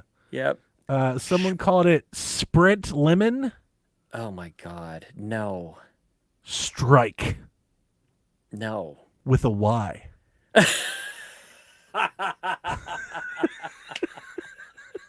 Maybe we do need AI. Oh, maybe we do need AI. These are terrible. These are awful. These are awful. Oh, I need Canadian ones. Listen, Canadian listeners. I know we have a listenership. I need Canadian Coke brands. Man, what do we got? Canadian Coca-Cola. The Physicist. Oh, that's sick. What? Somebody that's a Dr. Pepper ripoff. It's called The Physicist. That's awesome. Yeah, we have PC Cola, President's Choice Cola, of course. Great Value Cola. Does it change based on your president? Yeah, no. It's our it's like the no name brand. It's like your Royal Crown, like your RC Cola? Yeah, it's like RC Cola. I got you. Yeah, okay. Yeah. That makes more sense. Yeah. I literally thought it like good. You said President's Choice and I was like, God, Trump would make his own fucking No, President's Choice is like it's like a store brand. It's like a Kirkland's kind of thing. I got it. Yeah, but nothing's quite like no name brand, which is also a what do they call those? Like a white label, like a store, like a Kirkland. It's called no name brand. There's so much American like bravado to like be outlandish or catchy or the best, and Canada's like, it's just no frills. We're not really doing much here. It's like the store's just like, don't expect too much. I mean, that's kind of the Costco model. Like they got concrete on the floor. It's not even, it's a warehouse. No frills. We talked about this before when we first laughed about it. I'll tell you, it makes me think like the AC's a little high. There's almost nothing as identifiable as a no-name brand item. It's just yellow with like black Helvetica tech. It looks like New York City actually. It's Pittsburgh Steelers, the store. It is. Yeah. Oh no. Oh God. Yeah, it reminds me of that Chucky factory in Chucky 2. Yeah. If you ever watched Child's Play 2, he goes to the Chucky factory. It's just walls and walls of yellow Child's Play boxes. I'm telling you, you showed it to me. That's what it reminded me of. They were probably no-name brand. Anyway. No-name brand. Let's see. Not cola. What do they got? I don't know how we got this from you, TK, but thanks for the question. Yeah, good question. Yeah, anyway, good. 3.5 hours in, Sean. Let's wrap it up. That's enough. Yeah. You can listen. You know where you can listen to Sean. I don't think we even need to do this. You know where you can find Sean. He's a Carpool Gaming. So half the shows. Cares. They're wonderful, except for the RPG game. That's the only one you guys don't should listen to that piece. Everything of else has shit me on, and it's shit. With Garrett. Oh, don't listen to the mini indie van. Listen to mini indie van with Fulia. That's good. But the rest of the shows have me on it, and nobody cares. Not Carpool. I mean, not Corp. I keep saying Corp, but not RPG Cave. RPG Cave rules. That's not an excellent RPG show. Cave. I like being their hater. I do It's love easy that. to hate. It's like Final Fantasy. It's easy to hate because I'll never listen to it. There was a question recently on the show, Donnie. Somebody asked Ryan and Garrett, how did you guys end up podcasting together? And the very quick answer was, nobody on Nintendo Shack wanted to listen to Garrett talk about RPG, so he ended up over here. Facts. Yeah. Get this shit off our show. That happened. And guess what? That took off. Yeah, we that made took it to off tape, when dude. it happened. Yep. Oh, damn. Well, so did they. So did He's like, listen to me tell you about Atelier Ryza 16.5, the beginning prologue sequel. Shut up, Garrett. Shut the fuck up. Oh, my God. Well, him and Ryan, they do their thing, dude. Pretty good. Oh, I love the RPG K. That's a sad. great show. Hell We yeah. lost Ryan to this. Oh. He's better than this. Ryan's great, of course. He's Yeah. better than this. Yeah. Pick yourself up, Ryan. Damn. Ryan and not I your recently fault. watched Predator Badlands. We did a movie Oh, podcast about that. Yeah? Yeah. Did you like it? So For a it's minute, I thought you meant the first one. No, no, I know. That's the new one. Yeah. the Predator, the latest one. Yeah, I thought it was good. I thought it was better than we landed on. Better than fine and fun, but not like I love it. I can't let you go yet. Okay. Sean, the night before last, my wife and I and our kids sat down and we watched Project Hail Mary. Ooh, yeah, that is a Sean movie. The only reason I even found out about this movie is I saw you post about it. You were like, you have to go see it, right? Sean, that moment, first time I ever heard about this movie. Oh, really? Wow. I had no it's a idea what huge this movie. was. It's a Yeah, big- apparently, it's not like that's a- what I told my wife. My wife, same, also never heard about it. What? You posted about it. Yarden posted about it. Then everyone posted about it. I was like, apparently, I need to watch this movie. It's very good. I liked it. Did not love it the way that reception was. So I just tell you that right now. fair. I'm not throwing any I'm not stones. surprised. I'm not surprised. I was shocked. It was not what I was expecting it to be. Same. I think that's why Like I liked it so much. 1,000%. I was I like, think- what is this? That's a lot of why I liked it, was because I didn't know what it was. Okay. And I guess, like, when I really think about it, I know all the movies I watch. I know what it is. I know the Star Wars. I know the Sure. comic book Good movies. I point. know even the war movies. I know Yeah. what's going to happen. And this was very surprising to me. I had actually to- thought I was in more for a Martian experience, and it That's is, what but I it's was really thinking. not. Everyone, when it came out and I saw all the review buzz, I kept seeing Interstellar and I kept seeing The Martian, and I No. expected something like that. This is such a goofier, sillier, It's Spielberg-esque. like almost stoogey Yeah. type take on that. And I just didn't know. But it's not even that I didn't expect it. I didn't know because I didn't know anything about it. Right, which is Like great. I never saw a trailer. That's I have the best. I didn't even know that movie was happening until that happened. Yeah, And I I was love like, it. well, I'll watch it one day. And it came out to video on demand, and I was like, let's watch it. And I did enjoy it. I'm not saying anything wrong about it, but it just wasn't when I was like, Yeah. oh, this is not, Same. what I thought it was. Yep. Yeah, I liked it. I liked it It a was lot. very fun. Yeah. Very fun. Yeah, And, I saw it on and a Friday. heartfelt, touching. Very touching. Yeah, it's just like I feel like there's so much entertainment that I've been consuming lately that everything is miserable and awful, and it's like this cheat code that people use to make you think something is good because it makes you feel sad. And I don't know, I'm kind of over that a little bit.